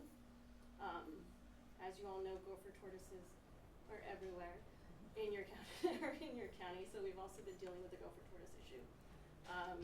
Gopher tortoises were supposed to be listed by the Fish and Wildlife Service as endangered in 2022, so that was a big listing that we were waiting for, and to figure out how we can handle these gopher tortoises. Because it didn't happen, we explored relocation, several properties that were adjacent, and in other surrounding areas that had suitable habitat for the gopher tortoise. Unfortunately, the landowners who we did contact were not very receptive, and then the adjacent properties did not have a suitable habitat for the gopher tortoise. So we did a lot of surveys last summer when we could, and we reached out to landowners after that to no avail. So now we're actually in the process of doing more surveys for the gopher tortoise, this time so that we can relocate the tortoises on site during construction so that they're protected. And that will be for the duration of construction, and then they will be re-released once construction is over. So that is the plan. We do have a $7 million deposit at stake for this project. So we are very serious about this project, about getting it built. We understand the concerns about the length of time it has taken, and that is also obviously something we're very concerned about as well. So we share those concerns with the county. It's something that we want to get developed. It's a pretty good project overall. It's big enough that we can avoid wetlands and streams. So from an environmental perspective, I think that's good, and the fact that we can, have the gopher tortoises relocated in pen temporarily during construction, hopefully that means that we won't have any issues with the tortoises as well. That's not what the DNR is saying. I thought they had to be moved. So I was asked earlier about the MOU. The MOU has expired. So the Development Authority, it's my understanding that they are currently working on a new MOU. But the MOU the special exception is not reliant on the MOU. 2 separate legal issues. But there's no way that they can complete the MOU in the time frame that you're talking about. What is your deadline for? Yeah, so we have a bid refresh with Georgia Power due tomorrow, actually. So it'll hinge on the special exception permit getting renewed. Okay. So. And like you say with the MOU is a incentive to bring your projects to your community, to invest in your community. And it was an incentive with revenue bonds, and also that, they had to close on the bonds, but they didn't close on the bonds due to that nature. The MOU expired. So it did expire at the end of 2022. So, but they do not need an MOU to develop and move forward. And the MOUs where you talk about tax money and how much money they're actually bringing to the table and everything else. Right, with the tax abatement and everything. So we're currently looking at that because there have been some things that have changed for the previous years as far as the different laws and whatnot with the tax abatement and everything. I have a question. So if they say yes tonight to the special exception, you come up with an MOU that makes sense and they say no to the MOU, what happens? The MOU does not have any bearing on the land use. Well, I gotta tell you, I don't shake hands on a deal unless I know how much money I'm getting from the deal and decide if it's a good deal for me. And so to me, the money portion of it is the MOU, cause if you've got $1,000 solar panel out there and we tax it at, I don't know, 23%, but we've given them a kickback and we're really only saying we're gonna charge $200 for that solar panel at 23%. That's a huge difference to me and a huge difference for the county. Yes, we want, to do business, right? But if I don't know what the money is, I'm not gonna shake hands on a deal. And some of that come back from the working with the tax commissioner and the tax assessor to do an annual tax revenue, but that's based on the land. Mr. Payton said it last meeting here at the county commission meeting last month. He gave you a rough number of what the different land use as far as the taxes. Right, the taxes, but then my understanding was in addition to that was ad valorem on those solar panels, and that the example was given from the sand pit as compared to this and how much revenue that would bring in for the county. So do we have those numbers or a guesstimation of those numbers? No, we still working on that right now. So, one thing I'll make, without an MOU in place, they will pay 100%, they will pay 100% of whatever taxes are on that property. Right. On everything. So there is no discount without an MOU. So if it's $50 million, I don't have a clue what this project is, they're paying taxes on that. What they're going to ask for is MOU, which we will all have an opportunity to discuss at another date, is how much tax savings they're gonna ask us for. Right, and like I said, the MOU is the taxes and then for the tax saving. Right now, they are paying property tax, and they have been paying for the last 3 years of over $18,000 for property tax. Once they get into that MOU with the taxes and the tax abatement, they would not pay that property tax. But that's only when they start building. That's also if we agree to the MOU. If we agree to it, right. There's a big difference there. We haven't agreed to the MOU, so there's a lot of discussion that can happen over the MOU. Tonight is literally, are we okay with them putting a solar panel in that area? Right. So We're not discussing taxes because they're paying 100% of whatever they're going to do right now until that MOU is signed. So what if there's not an agreement on the MOU, then they pay 100% of the taxes? They They still build pay it. property tax, yes. Okay, If they I build get it. it. Yeah. Thank you. And if we do That's issue what an I'm- MOU, what do we get in return? So what does the county get in return? So say we do approve an MOU down the road, a couple weeks, whenever, what does the county get in return for those tax savings? Hopefully they build it. They may not build here if they don't do it. Yeah. With a rock horse, it's $350, so. Nick, do you wanna add something? But you believe it or not, Mr. Spiller's actually completely answered what I was gonna say, which is you asked what happens if they don't agree to the MOU. They pay 100% of the taxes if they wanna put the project in. So Right. Do the deal, right? That's So easy. that's the easy answer. it's more on their aspect for their loss than. Right, and they're paying it now, so, And have been, yeah. yes, they've been paying it since 2021 when they On got. time. Yeah, Yes, it's just, absolutely. yeah, the SOP's just a chance for us to build. It's not a guarantee it's gonna get built, there's just a chance. Potentially, and I think that would be Mr. Hamlin? fine. I guess, Mr. Chairman, Is it worth putting on that? I was just gonna say, I was thinking about this last meeting, but I didn't say anything at the time. It's like when you get in an argument sometimes and you have to shower the next morning and everything comes to you, what you're gonna say. I guess to tie in my criminal justice background, the money side of the thing is important, but I think it's important, I think Mr. Smith, when he comes, sometimes he talks about color of money when it comes to contracts, but I think it's almost like a color of law situation. Whether we have a favorable contract, in this case, in the word MOU, is important, but I don't know if it would have legal bearing on, let's say, on the special exemption.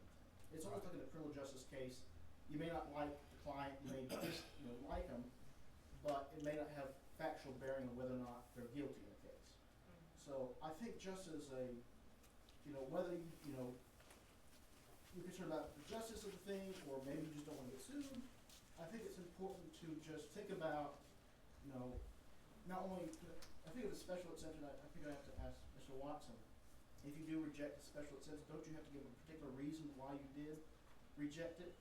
And if that's the case, I don't know if it would look good saying, well, the money wasn't right for us. So I think it would be, when you make a decision, The money. Mm-hmm. I think it would just be very important to, Right. would bolster if we do make a decision tonight, but We. hopefully. It's Okay. just on my mind. I make a motion we approve the special exception. Got a motion and a second. All in favor say aye. Aye. Motion carried. Thank you. Tell Georgia Power y'all ready. We're submitting a lot of stuff. You actually don't have this right away. Send you my contact information if you'd like. What's that? I can email it to you if you'd like. Or It's fine, she's gonna she's got get it. it, yeah. Thank you. Is what? All right. Who? What's the answer to Announcements, that? info, Seth CBI, Seth follow-up was just asking info. how's the meeting? Who's getting paid? Old business. 2024 permit fee update. Mr. Watson. Oh, I noticed that the other day. All right. Good evening, Commissioners. As y'all recall, a couple meetings ago, I came before the board and asked for permission to kind of go out and do some research in regards to where we are as far as our fee schedule for building permits and so forth. Now, to be completely honest with you, this came about from a conversation that we had with a third-party inspector. As y'all are well aware, over the last several months, there's been several times that we've had to use a third-party inspector to go out and do inspections just due to haven't figured out how to be in two places at one time. But in talking with that third-party inspector, the fees that they charge to do the inspection was higher than our actual permit fee. So it was wait a minute, what's going on here? So, reached out to surrounding communities and got some data for comparison. As most people are aware, the Planning and Zoning Department oversees building permits and inspections in addition to the other assigned duties and responsibilities. It can be summed up by stating the whole purpose for a building department is to ensure safe structures are being constructed in the community. Since the costs for the services provided during inspections are heavily dependent on the current cost of wages, benefits for staff, fuel costs for the vehicles, it's prudent to ensure that the permit fees in place adequately covers these costs for doing the inspections. Over the last 5 years, the Crawford's permit fees have remained substantially lower than surrounding communities, and to be honest, they're not funding the department. A permit fee for a 2,000 square foot home, site-built home currently in Crawford County costs $625. Macon, Bibb, Monroe, Peach, and Houston counties for the same building permit is well over $1,000. Additionally, individual trade permits are currently $50 here in Crawford. Surrounding counties are at $100 and up. Based on a thorough review of the surrounding communities, I have a suggestion on updating the permit fee schedule. For site-built homes, including all the trades that go along with that site-built home, framing, electrical, HVAC, and plumbing, 500 to 1,999 square feet would be an $800 permit fee. It increases $100 for each additional 1,000, so up to a 2,999 square foot would be 900. 3,000 to 3,999 would be 1,000. And then if they were doing an addition to a site-built home, it would start at $100 for the first 500 square feet, and then it would increase in fee based on the additional footage. The individual trade permits, which is predominantly what we issue here in the county, specifically electrical permits, we would go from the current $50 per permit to $100 per permit. Would like to remind the board that during storm damages and so forth, if a house has to have the mast replaced, there's currently a courtesy that is done to that property owner. We will go out and ensure that the repair work has been done, the mast has been stood back up, there's no charge to those property owners. These permit fees are only for new construction, so I wanted to clarify. But we would increase the trade permits from 50 to 100, and that still is gonna be a little bit short of what third parties are charging for inspections. Additionally, manufactured homes, they would go up to 600 for up to 1,000 square feet, 700 for 1,000 to 2,000, 800 for 2,000 and above, and then pre-owned inspections out of the county. So if somebody comes in and they want a pre-owned, it would be $150 plus the current mileage rate that is out there. Commercial trade permits would also increase.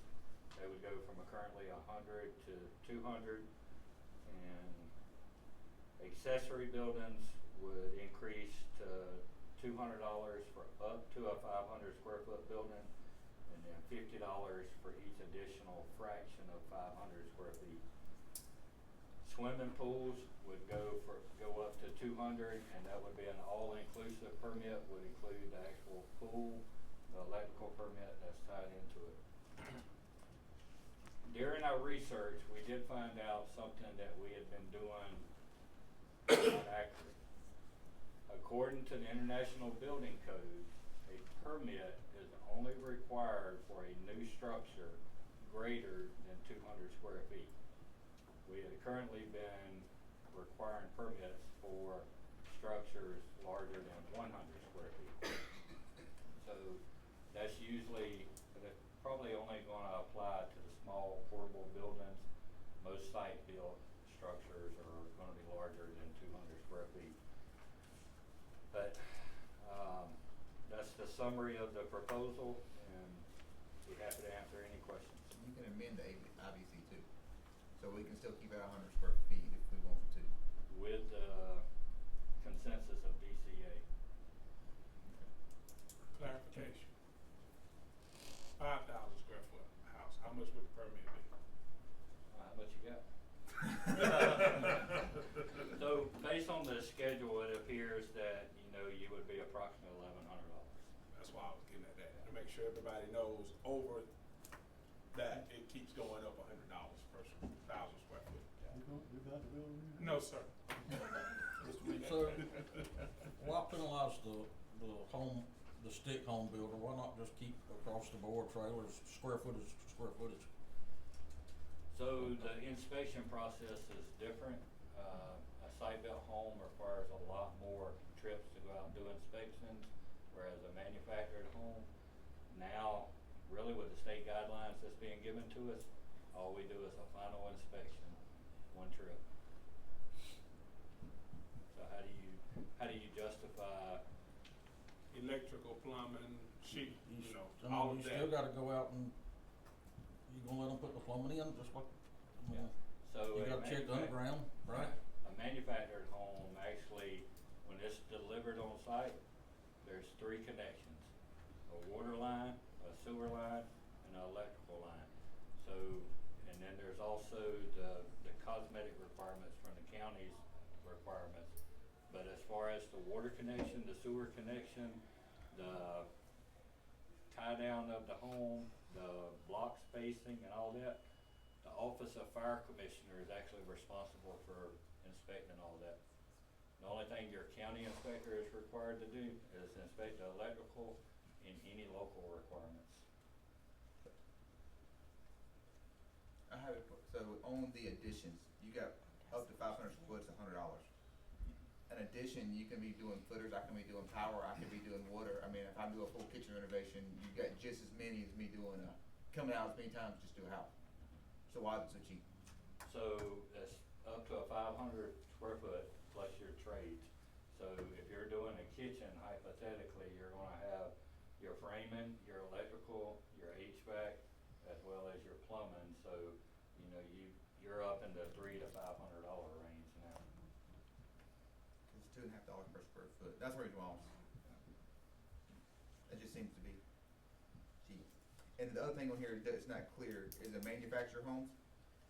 The pre-owned and abandoned inspection is $150 plus mileage, plus the cost of the actual square footage.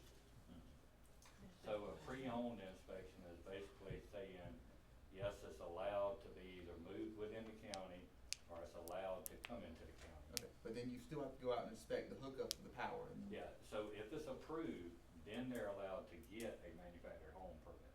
Okay, that's just, I'm just saying, it's not, additional. it's just not clear. To me, it's not, it's a pre-owned abandoned inspection, so I'm gonna come to you and say that's $150 plus whatever it takes you to get it. That's all my inspections. Yeah. But it needs to be plus the cost of the square footage or whatever it is. That's if it's approved, correct? If it's approved, yes. I'm just saying, so it's gonna be the $600 or whatever plus the $150 plus miles. So when the people are coming into the office and they say, hey, I found this home, I wanna move it to my property. First question we ask, new or used? Alright. So it's staff's responsibility to guide the applicant through the process, and during that guiding, we explain to them, hey, this is first step on a pre-owned. If it passes, then you're allowed to go to second step and so forth. So the summary sheet here is kind of basic, but I can put 3 pages of information out, but I'm still gonna have to have that conversation with the applicant.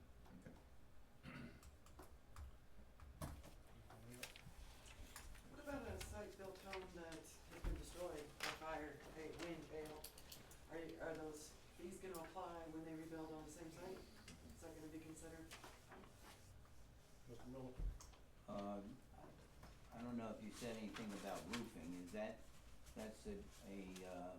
under new construction, even if you're replacing one, there's no, inspection fee for that? Yeah. So that would fall up under a trade permit, similar to framing. So what Mr. Miller is reminding everybody, there's a lot of things in the code that requires pulling a permit, such as swapping out an HVAC system, changing out a water heater, re-roofing our house. When you call the office, you're told, hey, you're required to get a permit and so forth. Some people pull the permits, some people don't. Current staffing doesn't allow for an inspector to stop at every house when they see a service vehicle or they see guys up on the roof and so forth. I would love to have that time, but it's not feasible. But when people call the office and they say, hey, we're wanting to re-roof our house, do I need a permit? The answer is yes. And the contractors aren't responsible for pulling those permits? Some contractors do, some contractors I don't. just had an AC system, but I paid someone, they didn't tell me I needed a permit. So, not to Did they get, pull one? not to get off into, but you have a lot of reputable companies out there that worked hard to obtain a state license. When they go through that system, they know they're supposed to pull permits. Now, sometimes, you know, I thought they was gonna get it, they thought they was gonna get it, it gets dropped and so forth. But ultimately, if I had spent money to get me a state license, and I had money invested in my company, I'm gonna do the right thing and make sure that, hey, did you pull a permit? Well, let me run down and get it. But to answer your question, you know, that's gonna fall back on that contractor to, you know, did they even ask you, do you wanna get the permit or do you want me to get it? They didn't know. I never even considered that you would need one for an AC system. But cause I'm getting ready to get a new roof, I'm so glad you said that. So, yeah, no, they didn't ask. But they're a very reputable company. Drip edge and valley flashing. The only thing, Jake, if we did that, is just put other down here and just put other trades and just put $100 for each trade. That way you have it covered if you ever. I don't think it's high enough. Anything else? So what will the net effect be for the community? Will it cover all those costs? Probably not. So, based on current year-to-date permits that's been issued, the accessory buildings, we've currently brought in $4,500 in permit fees. it's estimated that that would double to 9,000 next year.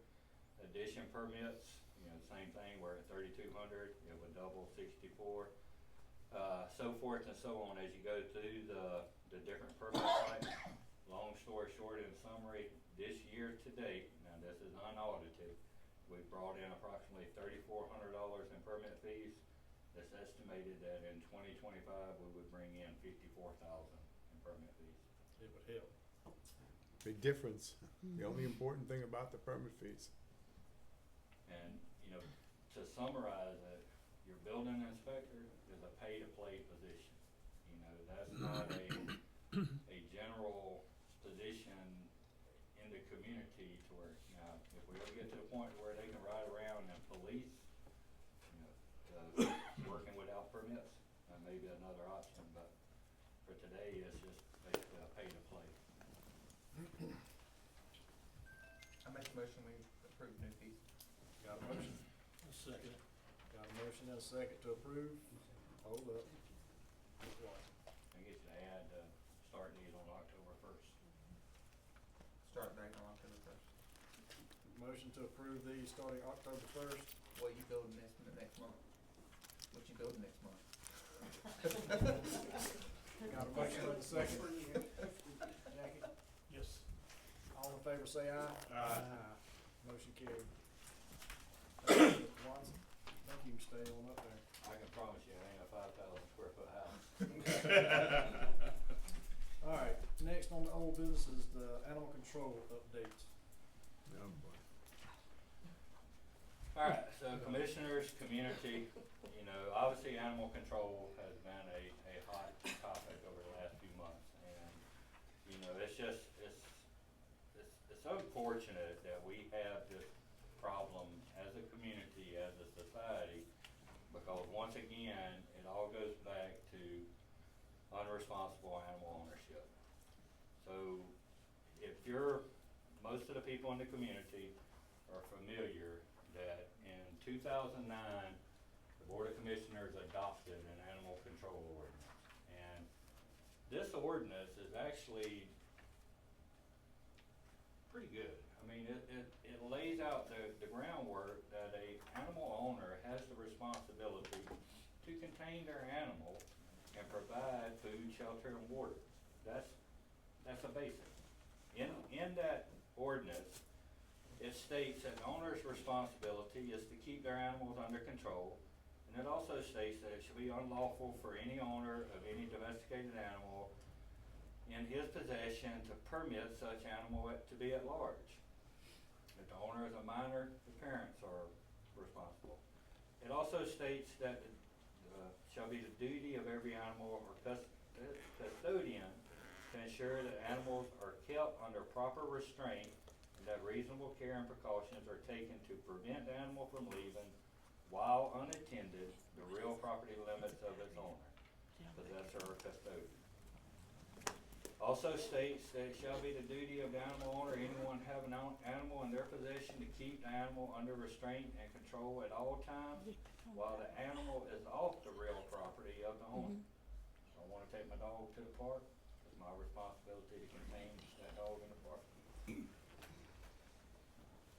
It gives some examples, if the animal is in a vehicle, if it's in a secured enclosure, securely restrained by a leash, so forth. Most importantly, it states that the animal owner is responsible for the humane treatment of the animals. As you dissect the animal control ordinance, it identifies responsibilities of the county. Create an animal control unit. Enforce the county's ordinance. Impoundment of animals in violation of the ordinance.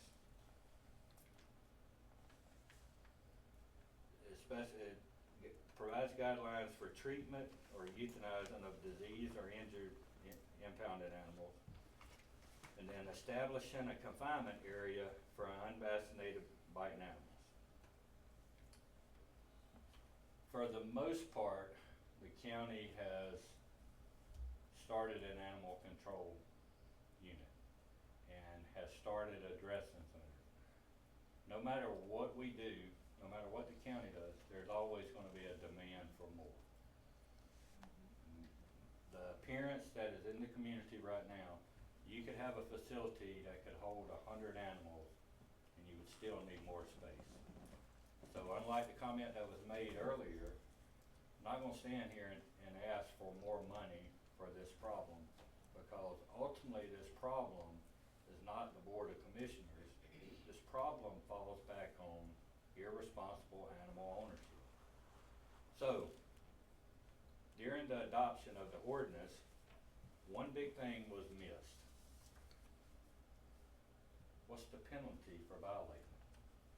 So when we issue a summons and for, public recognition, the sheriff's office, they have been great at being an enforcer of this, because they get calls 24 hours a day, 7 days a week. The deputies are the ones that's going out. They have good track records of, hey, I've been to this house before, we know this person has been warned, and they scratch out tickets and so forth. That has, really been a big help, because I'll come back to a issue here in a minute. But if we're gonna have an ordinance with violations and somebody goes before the judge, there should be a clear set of penalties that's expected. Therefore, it's proposed to y'all tonight that for a violation of Section 5, my dog jumps the fence, runs over to the neighbor's house, and attacks their chickens and does some damage. It's a once in a blue moon occurrence, but hey, it happened, but I'm still responsible for that animal. It should be a $150 fine. If I'm gonna have an animal, it's my responsibility to keep that animal properly contained, and if they go out and do damage, $150 violation, or $150 fine. For violation of Section 8, for an animal that's deemed a public nuisance, repeatedly found at large, and or damages the property of a neighbor, $250 fine. I want to say that should probably be a $350 fine, based on the city of Roberta adopted a $350 fine. So, it would make it easier to say city limits are in the county, it's $350. If you've been warned, your animal, $350, but abandoning animals. Now let me be clear on this. This is not dumping animals. The state has some statutes that deal with that, some punishments that's associated with that. For violating Section 9, where a property owner ups and moves and leaves their animals there, which happens quite often, it's a $500 fine. Most times that occupant of that home has been evicted, and there's a paper trail of where that person is, so it's real easy to hold them accountable. Hey, you left, but you left your animals on that property. Here's you a nice little reminder card.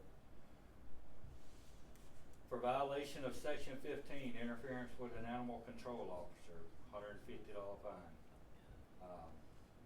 Would like to remind you that there are also some state codes that deal with rabies and so forth like that, vaccination, proof of them, that those penalties are already in place, but the four that I mentioned deal specifically with our ordinance here in the county.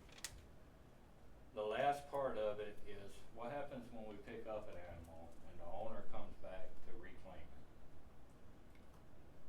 Initially, we had proposed that there would be a $30 reclaim fee, but we didn't establish a rate per day. Well, now that we've got some history, we know what it's taken to maintain that shelter.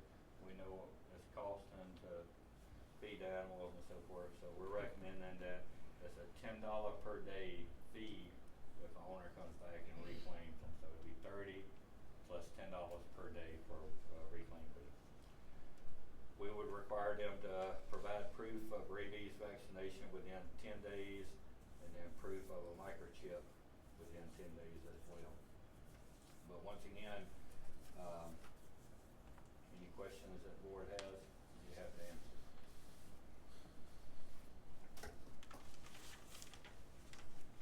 Who's gonna do all this legwork on investigating where somebody lives and leaves their dog, where they've moved to, all of that? Same person that's doing it today. So, a lot of times what'll happen is a person will get evicted from a property and they grab whatever they want and they move on down the road. So animal control gets a call, hey, how many was at the last house? There's 3 dogs here, you know, they gotta go somewhere. So when she goes out, you know, the first thing we do is reach out to the sheriff's office, hey, who was the former occupant who got served, and then just chasing them down. I think that fine should be way more than what you said. Yeah, you should triple the fine. Mhm. The average person, if they're being evicted, they don't have Yeah. the money to start with. Absolutely. Luckily, our state legislators, and they put limitations on what we can impose from the local limit on misdemeanors. But I think, you know, they should be treated the same way that animal was treated. Somebody lock you in a house and not feed you for 5 or 7 days. Yes, ma'am. Can we make the fee higher if they interfere with her? Like, I is think there, it needs is to be there, higher than whatever the limit 150. is, it needs to be higher, cause the word needs to get out, don't mess with our dog catcher. Jay, real quick, can I clarify, maybe, I don't think you were talking about the 3, were you talking about the 9 that I got from the house before that? Yeah. Okay, it's, I thought that was low. sorry. Mr. Miller? 500. Yeah, I have a question. That's what I think too. If the people who abandoned the dog got evicted, what do you think your chances are of collecting the fine? Slim and none. Well, that's why I said it should be a whole lot more, but they're not gonna have any money to start with if it's not evicted, so. And that's per dog. Yeah, raise his hand. I think You're it puts talking something in per place. dog, right? Yes, sir, I have a question. I apologize if you covered it. I had a hard time hearing. But, and you, I heard when you mentioned the abandoned animals at leaving home. This is fine. My problem, I live on Running Deer Road, and I'm sure the whole county has a problem.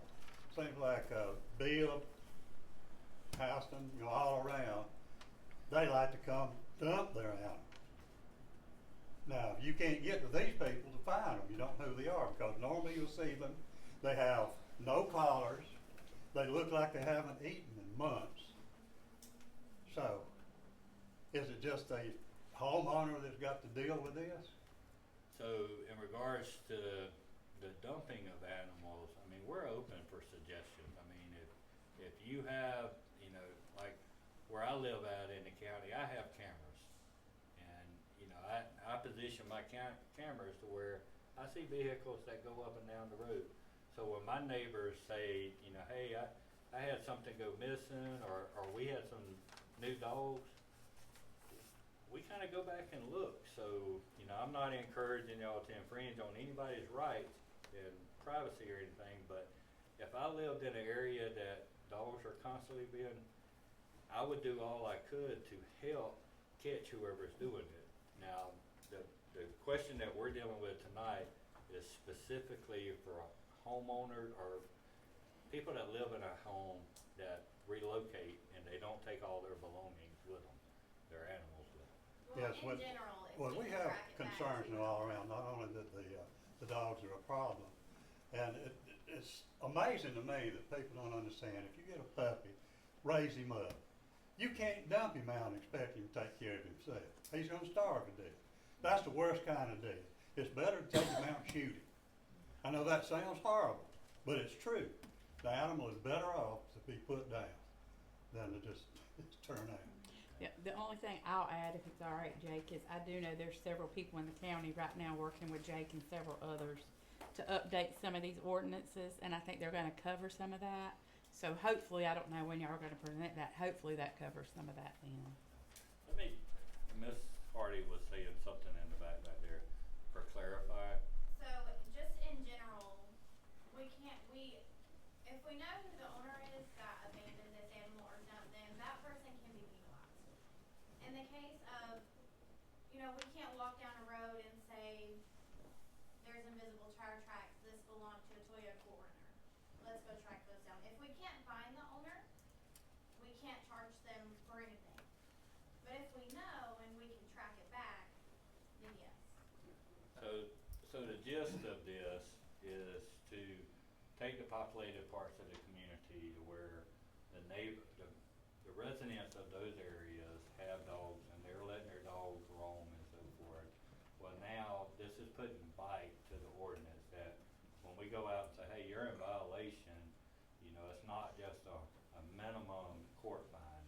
You know, now there's actually I have a question about that fee. I love the idea of having fees and things. My question is, what's the teeth behind the fee? Okay, you gave me a ticket, I'll throw the sucker up and throw my dash. What are you gonna do to me? Can the sheriff come out and get? Magistrate court. Okay, so that's where it goes to the magistrate court next. Okay. That's a magistrate court, that's just gonna ask. So can I just, so a big part of it is we have an answer when we're asked what the repercussions are. Cause right now we don't have an answer for that. They go to court, I don't know what happens, I don't know what the judge does. Now we can give an answer instead of leaving it as an open-ended question, which it has been up to this point.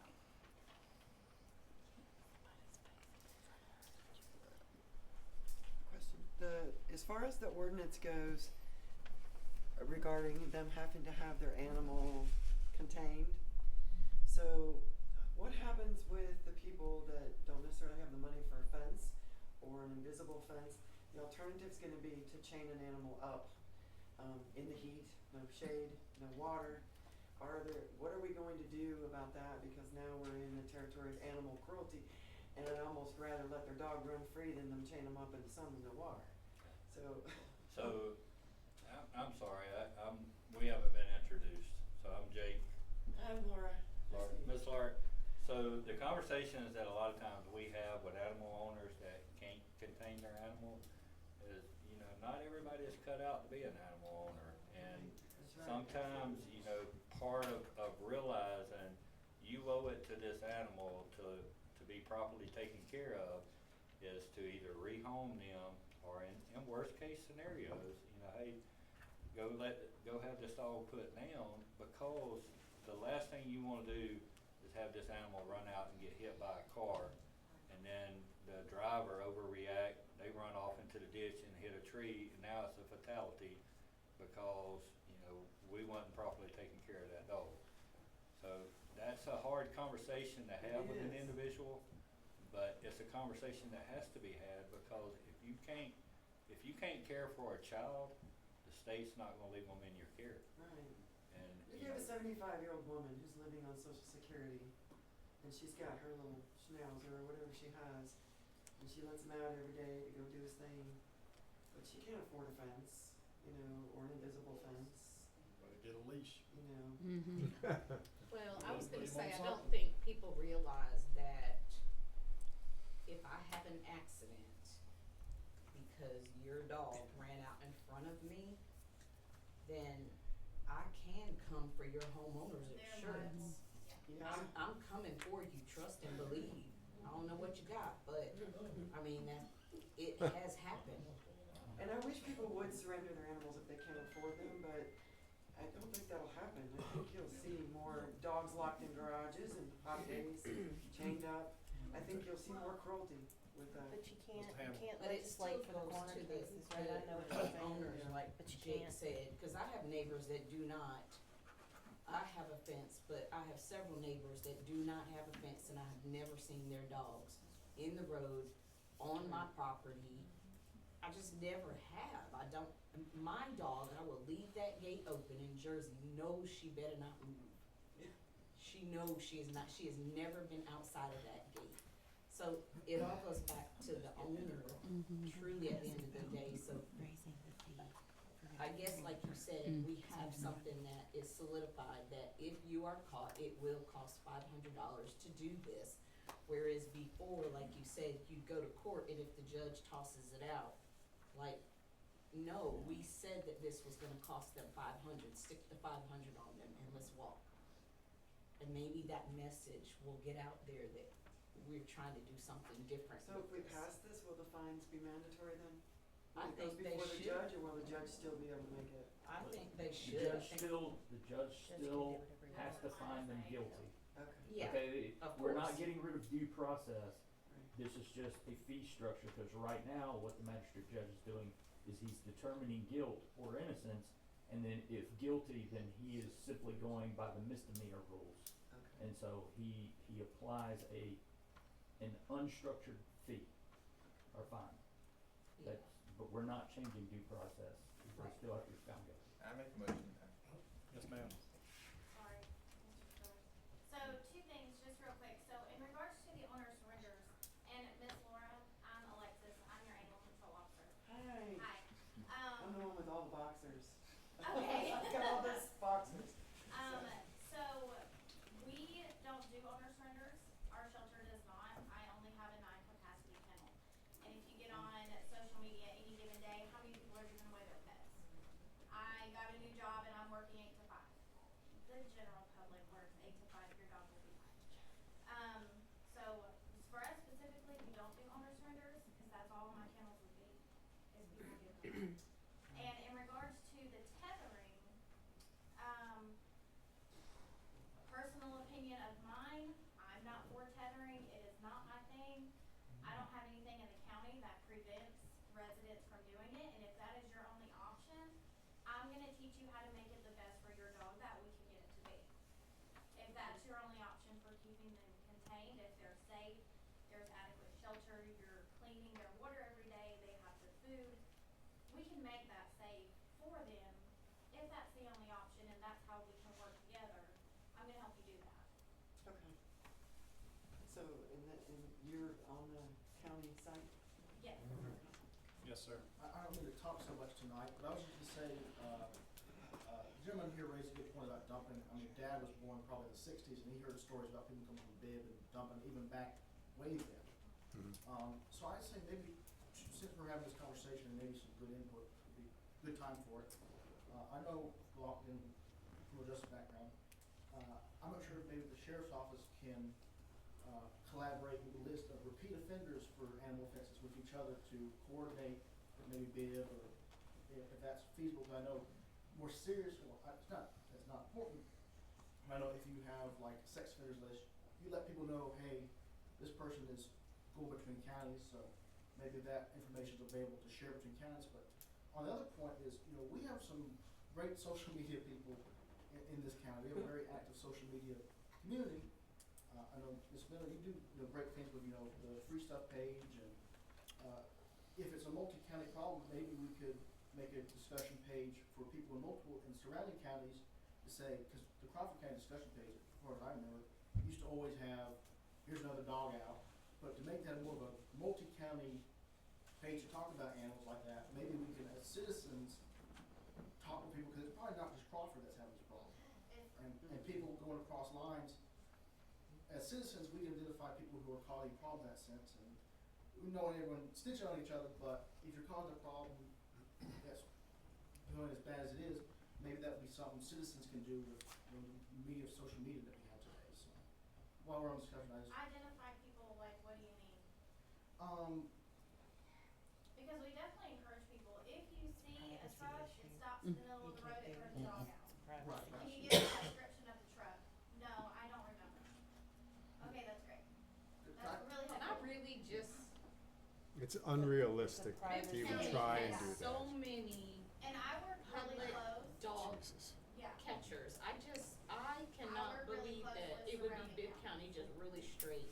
Yeah. We just have some irresponsible residents. Yeah, I We can't agree. pass Of them course, on. of course. Because Fulton Mill has a big dog facility over there. The police station collects dogs. I worked in Bibb County. I never had a problem calling them, and they would come and pick up a dog off the bank property, quick, fast, in a hurry. It was never a problem. I think we just have irresponsible residents. I know darn well the cat that I rescued, 5 people said they saw that cat from 5 miles away from my house. Well, and Bibb County is also a one-stop shop. They do their euthanasias in-house, they have a vet on staff. Whereas for me, I've got to schedule that with my vet. I'm on her time when I have to get stuff done. It's not at my leisure. And then What I time work is it? really closely already with I'm wasting my all life. the surrounding counties.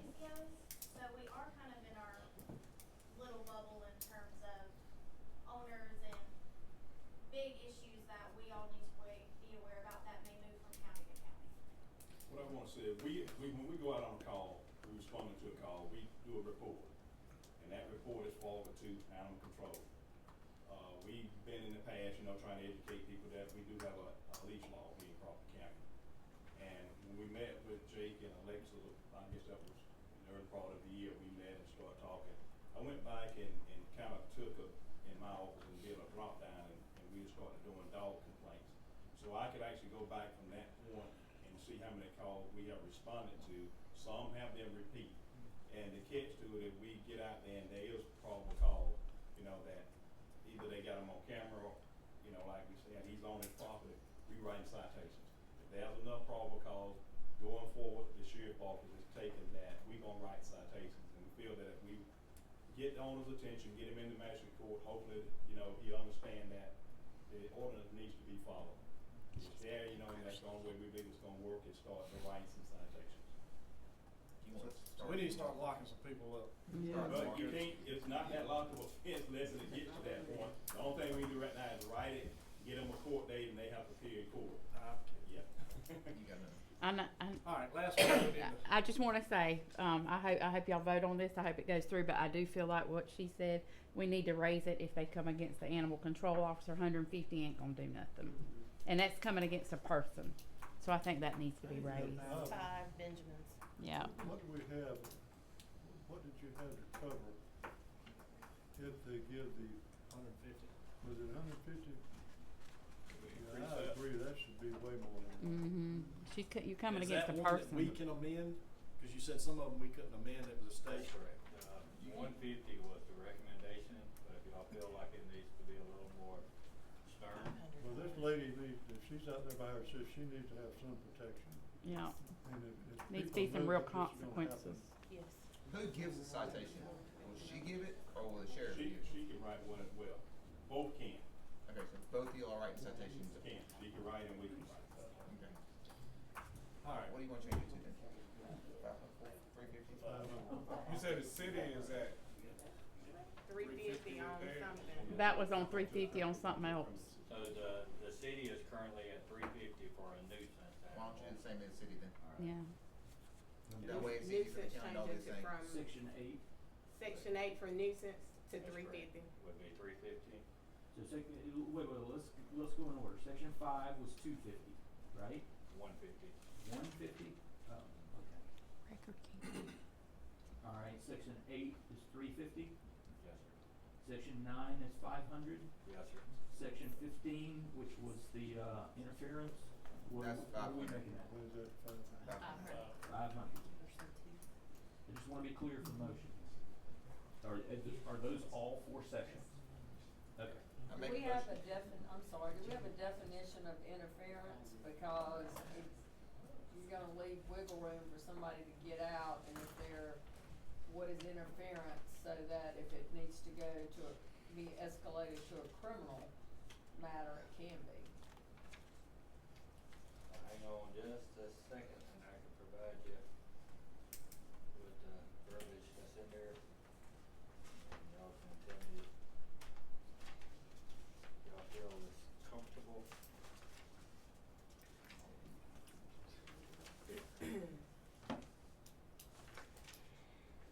It shall be unlawful to interfere with any animal control officer or officer empowered to act by law or to take or attempt to take any animal from the county vehicle used to transport such animal, or to take or attempt to take any animal from the animal control shelter or impounding area. So it's related to the animal and interfering with the officer through trying to take or abscond with the animal in some way. That's correct. Okay, so if they touch her, it's gonna be criminal. So make sure you protect. I make a motion we approve these starting tomorrow. So, Got a motion and a You got it second. in? All in favor say aye.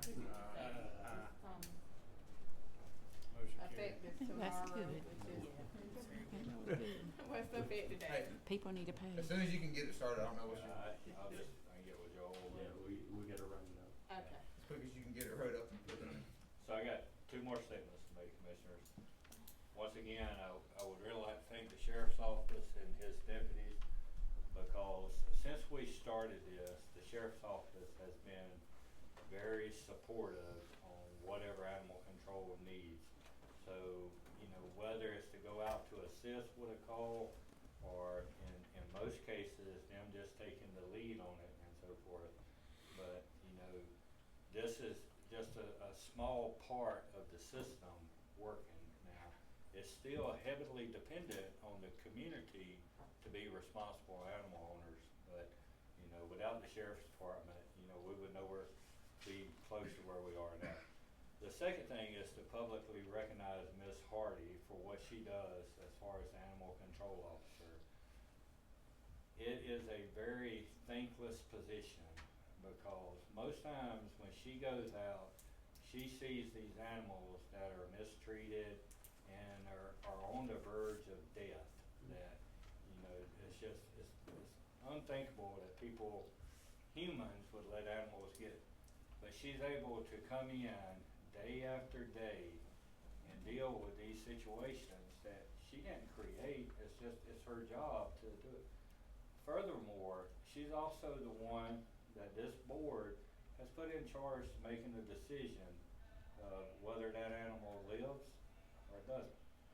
She exhausts all options to put that animal into a rescue or rehome it through the different networking capabilities.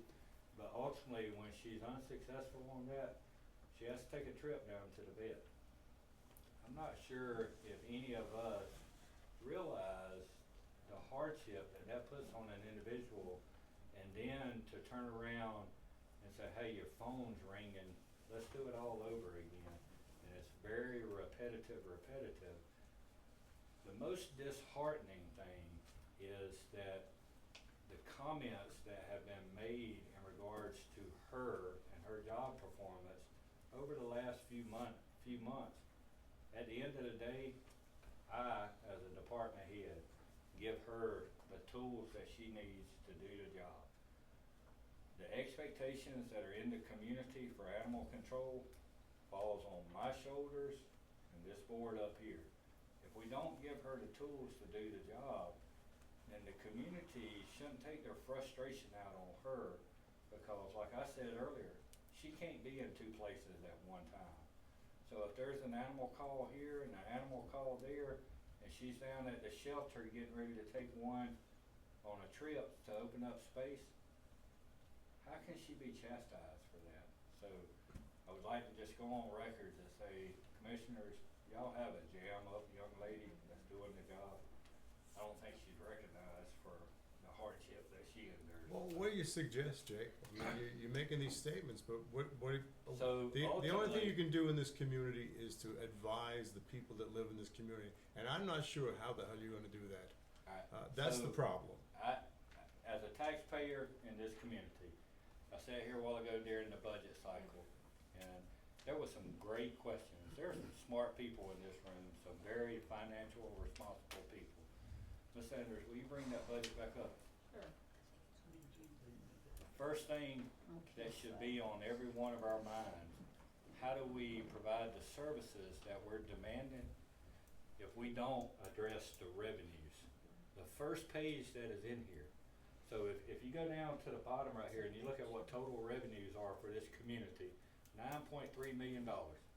How much of that is your property taxes? Look up here at the top, 4.3. So less than half of your money, your property taxes, is going to the services. If you dissect this right here, where's your retail sales at in this community? Your sales taxes. That's how you add and better the services. It's sad to say, and I don't like to compare our operations with Peach County, but you know the Buc-ee's in Peach County generates more sales taxes than our whole line item for loss. And that's so that how do I make a recommendation to provide better services? Until you increase revenues in the county, it's a moot point, because we're squeezing as hard as we can as department heads to get as much as we can out of the money that is there, but at some point, we have to call it for what it is. I agree with you. I think you're absolutely correct.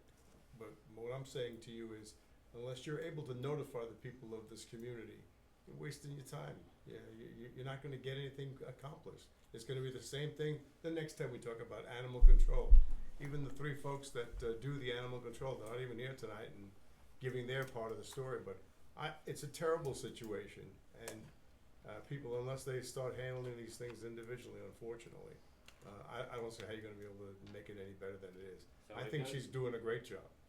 It goes back, and the scenario that I use a lot of times is, as children, we were taught that if our clothes catch on fire, what are we supposed to do?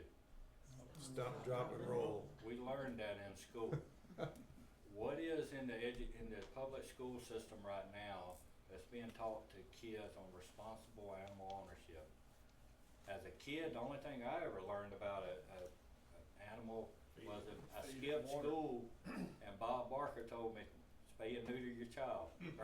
They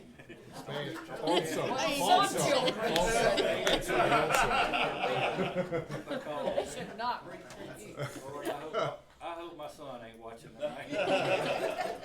But we were taught as children, stop, drop, and roll. Same thing with Smokey the Bear. Only you can prevent a forest fire. We learned that. So what's being taught in our schools? The challenge that I've given Ms. Hardy and any other animal control officer I've encountered is develop a curriculum that you can take into a school system and start working with children.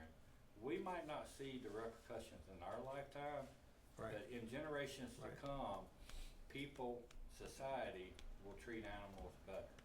And unfortunately, we're dealing with a problem today that's going to take multi-years to solve. Sure. The first thing I was told when I contacted the Department of Ag about doing an animal shelter in Crawford County, Robin Flory is our agent for the area here. She came into my office and she laid out everything that was needed for an animal shelter.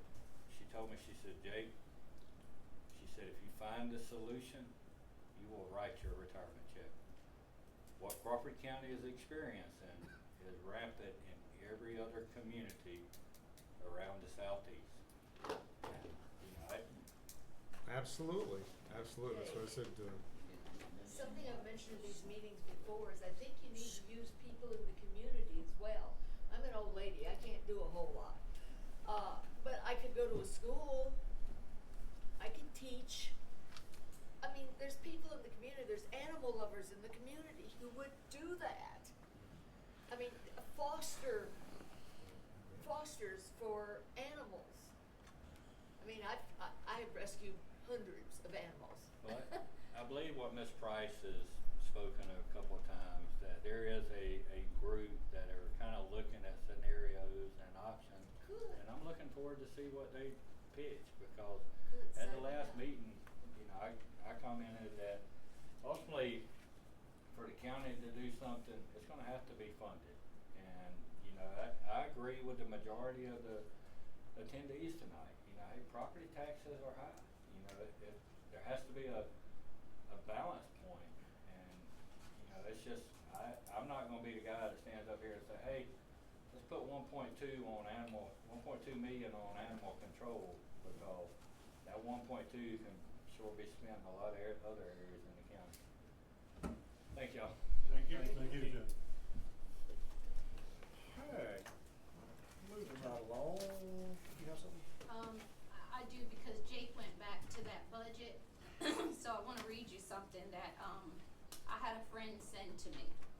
This is someone who does not live here.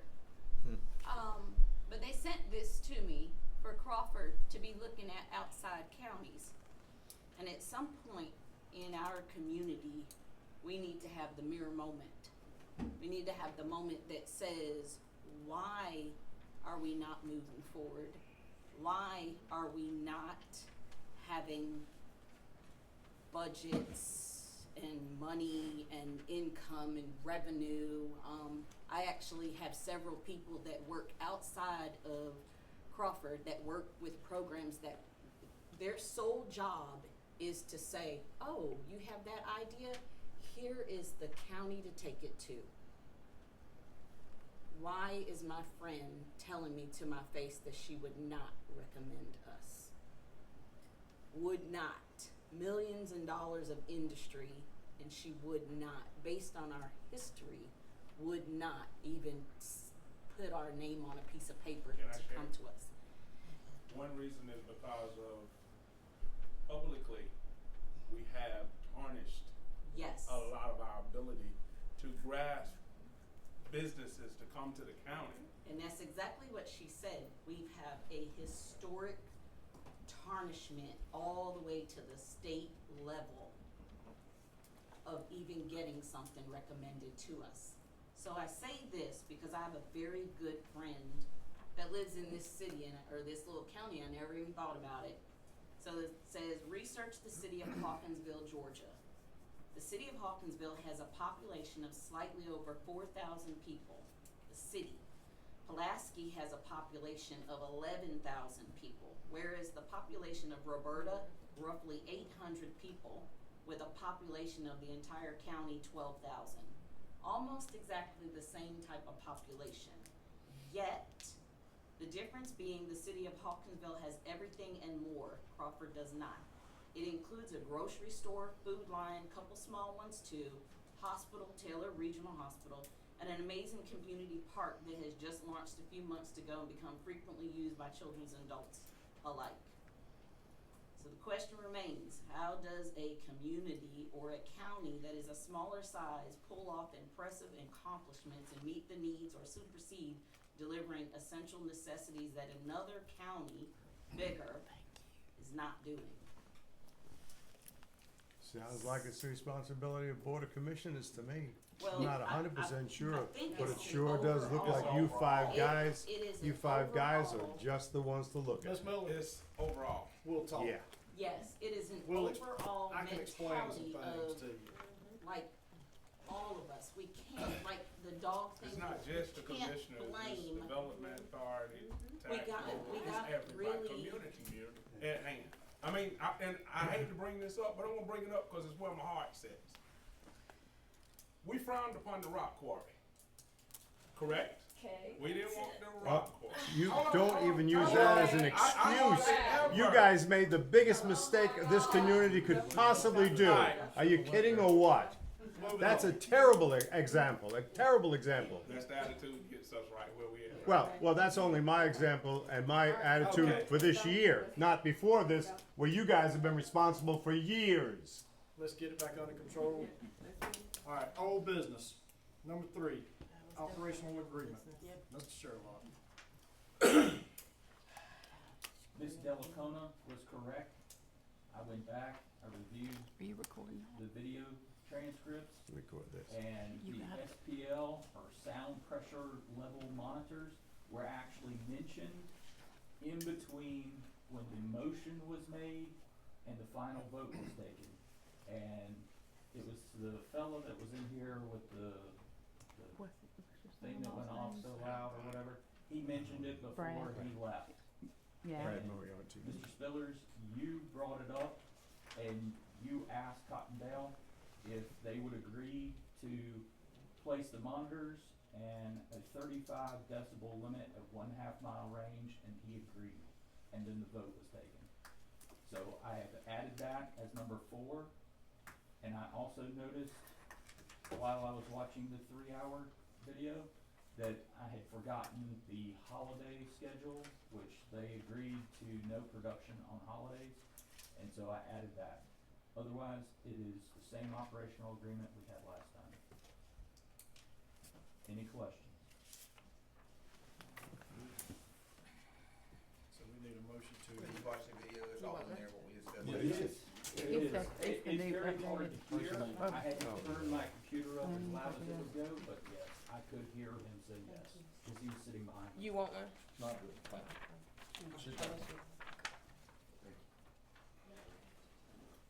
Just a minor point. Did you happen to read the deposition? Joe? If you're talking about the link that was emailed to me, the link did not work. It was a dead link, so.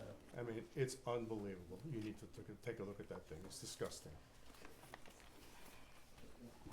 I'm curious now, what do you mean disgusting? I'll give you a copy of it. Oh, okay. Alright, so you need a motion to accept this? Yes, once we sign, then we will send it to, I made some. they're not called copies. cotton, they're Georgia Construction Aggregates is what their operational company is.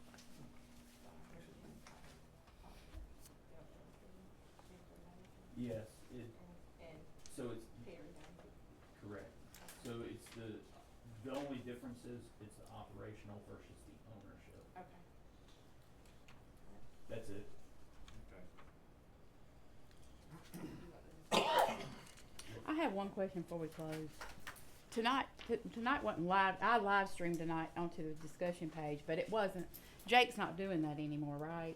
Am I right, Jake? So I know a lot of people watch those live streams.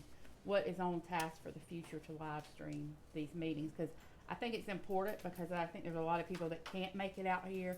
We all know a lot of people work in Macon and Warner Robins, and they don't get off till 5 or 5:30.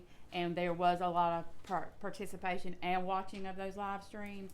So what's going to happen moving forward with the live stream of this meeting? Because I think it's important for the community. Not sure.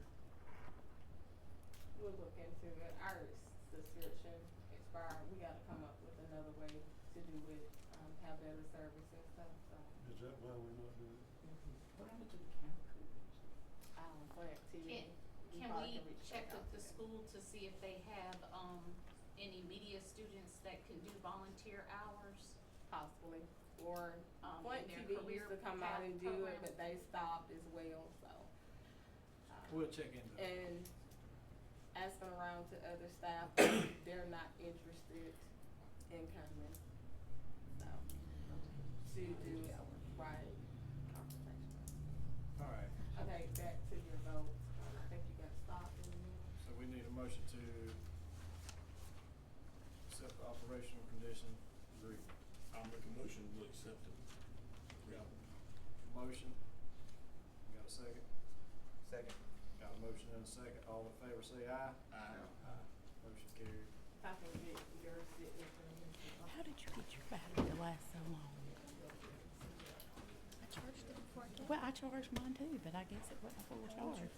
And then I had, it's an 11, but I know.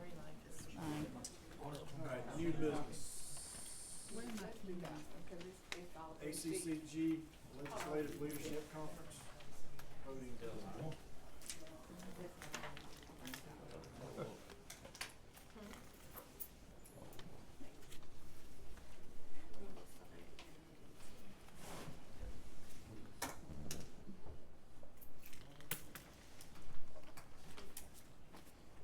Alright, the ACCG, Legislative, Leadership Conference is in October. Mr. Dickey will be attending, so each county has to select a voting delegate for your county to represent, to vote on policies and the agenda that they will present. So with him being going, I just need for you all to say that it's okay for him to represent Crawford County as the voting delegate. And then and we'll discuss it right before we go to topics. They'll once send they their give us a list agenda of out, topics. yes. Okay, that's fine.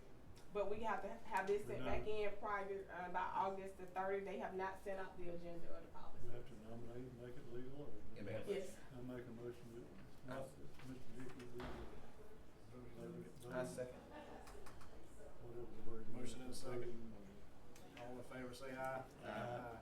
Motion carried. Just get me a list of Well, once the agenda come out, I'll bring it to the meeting and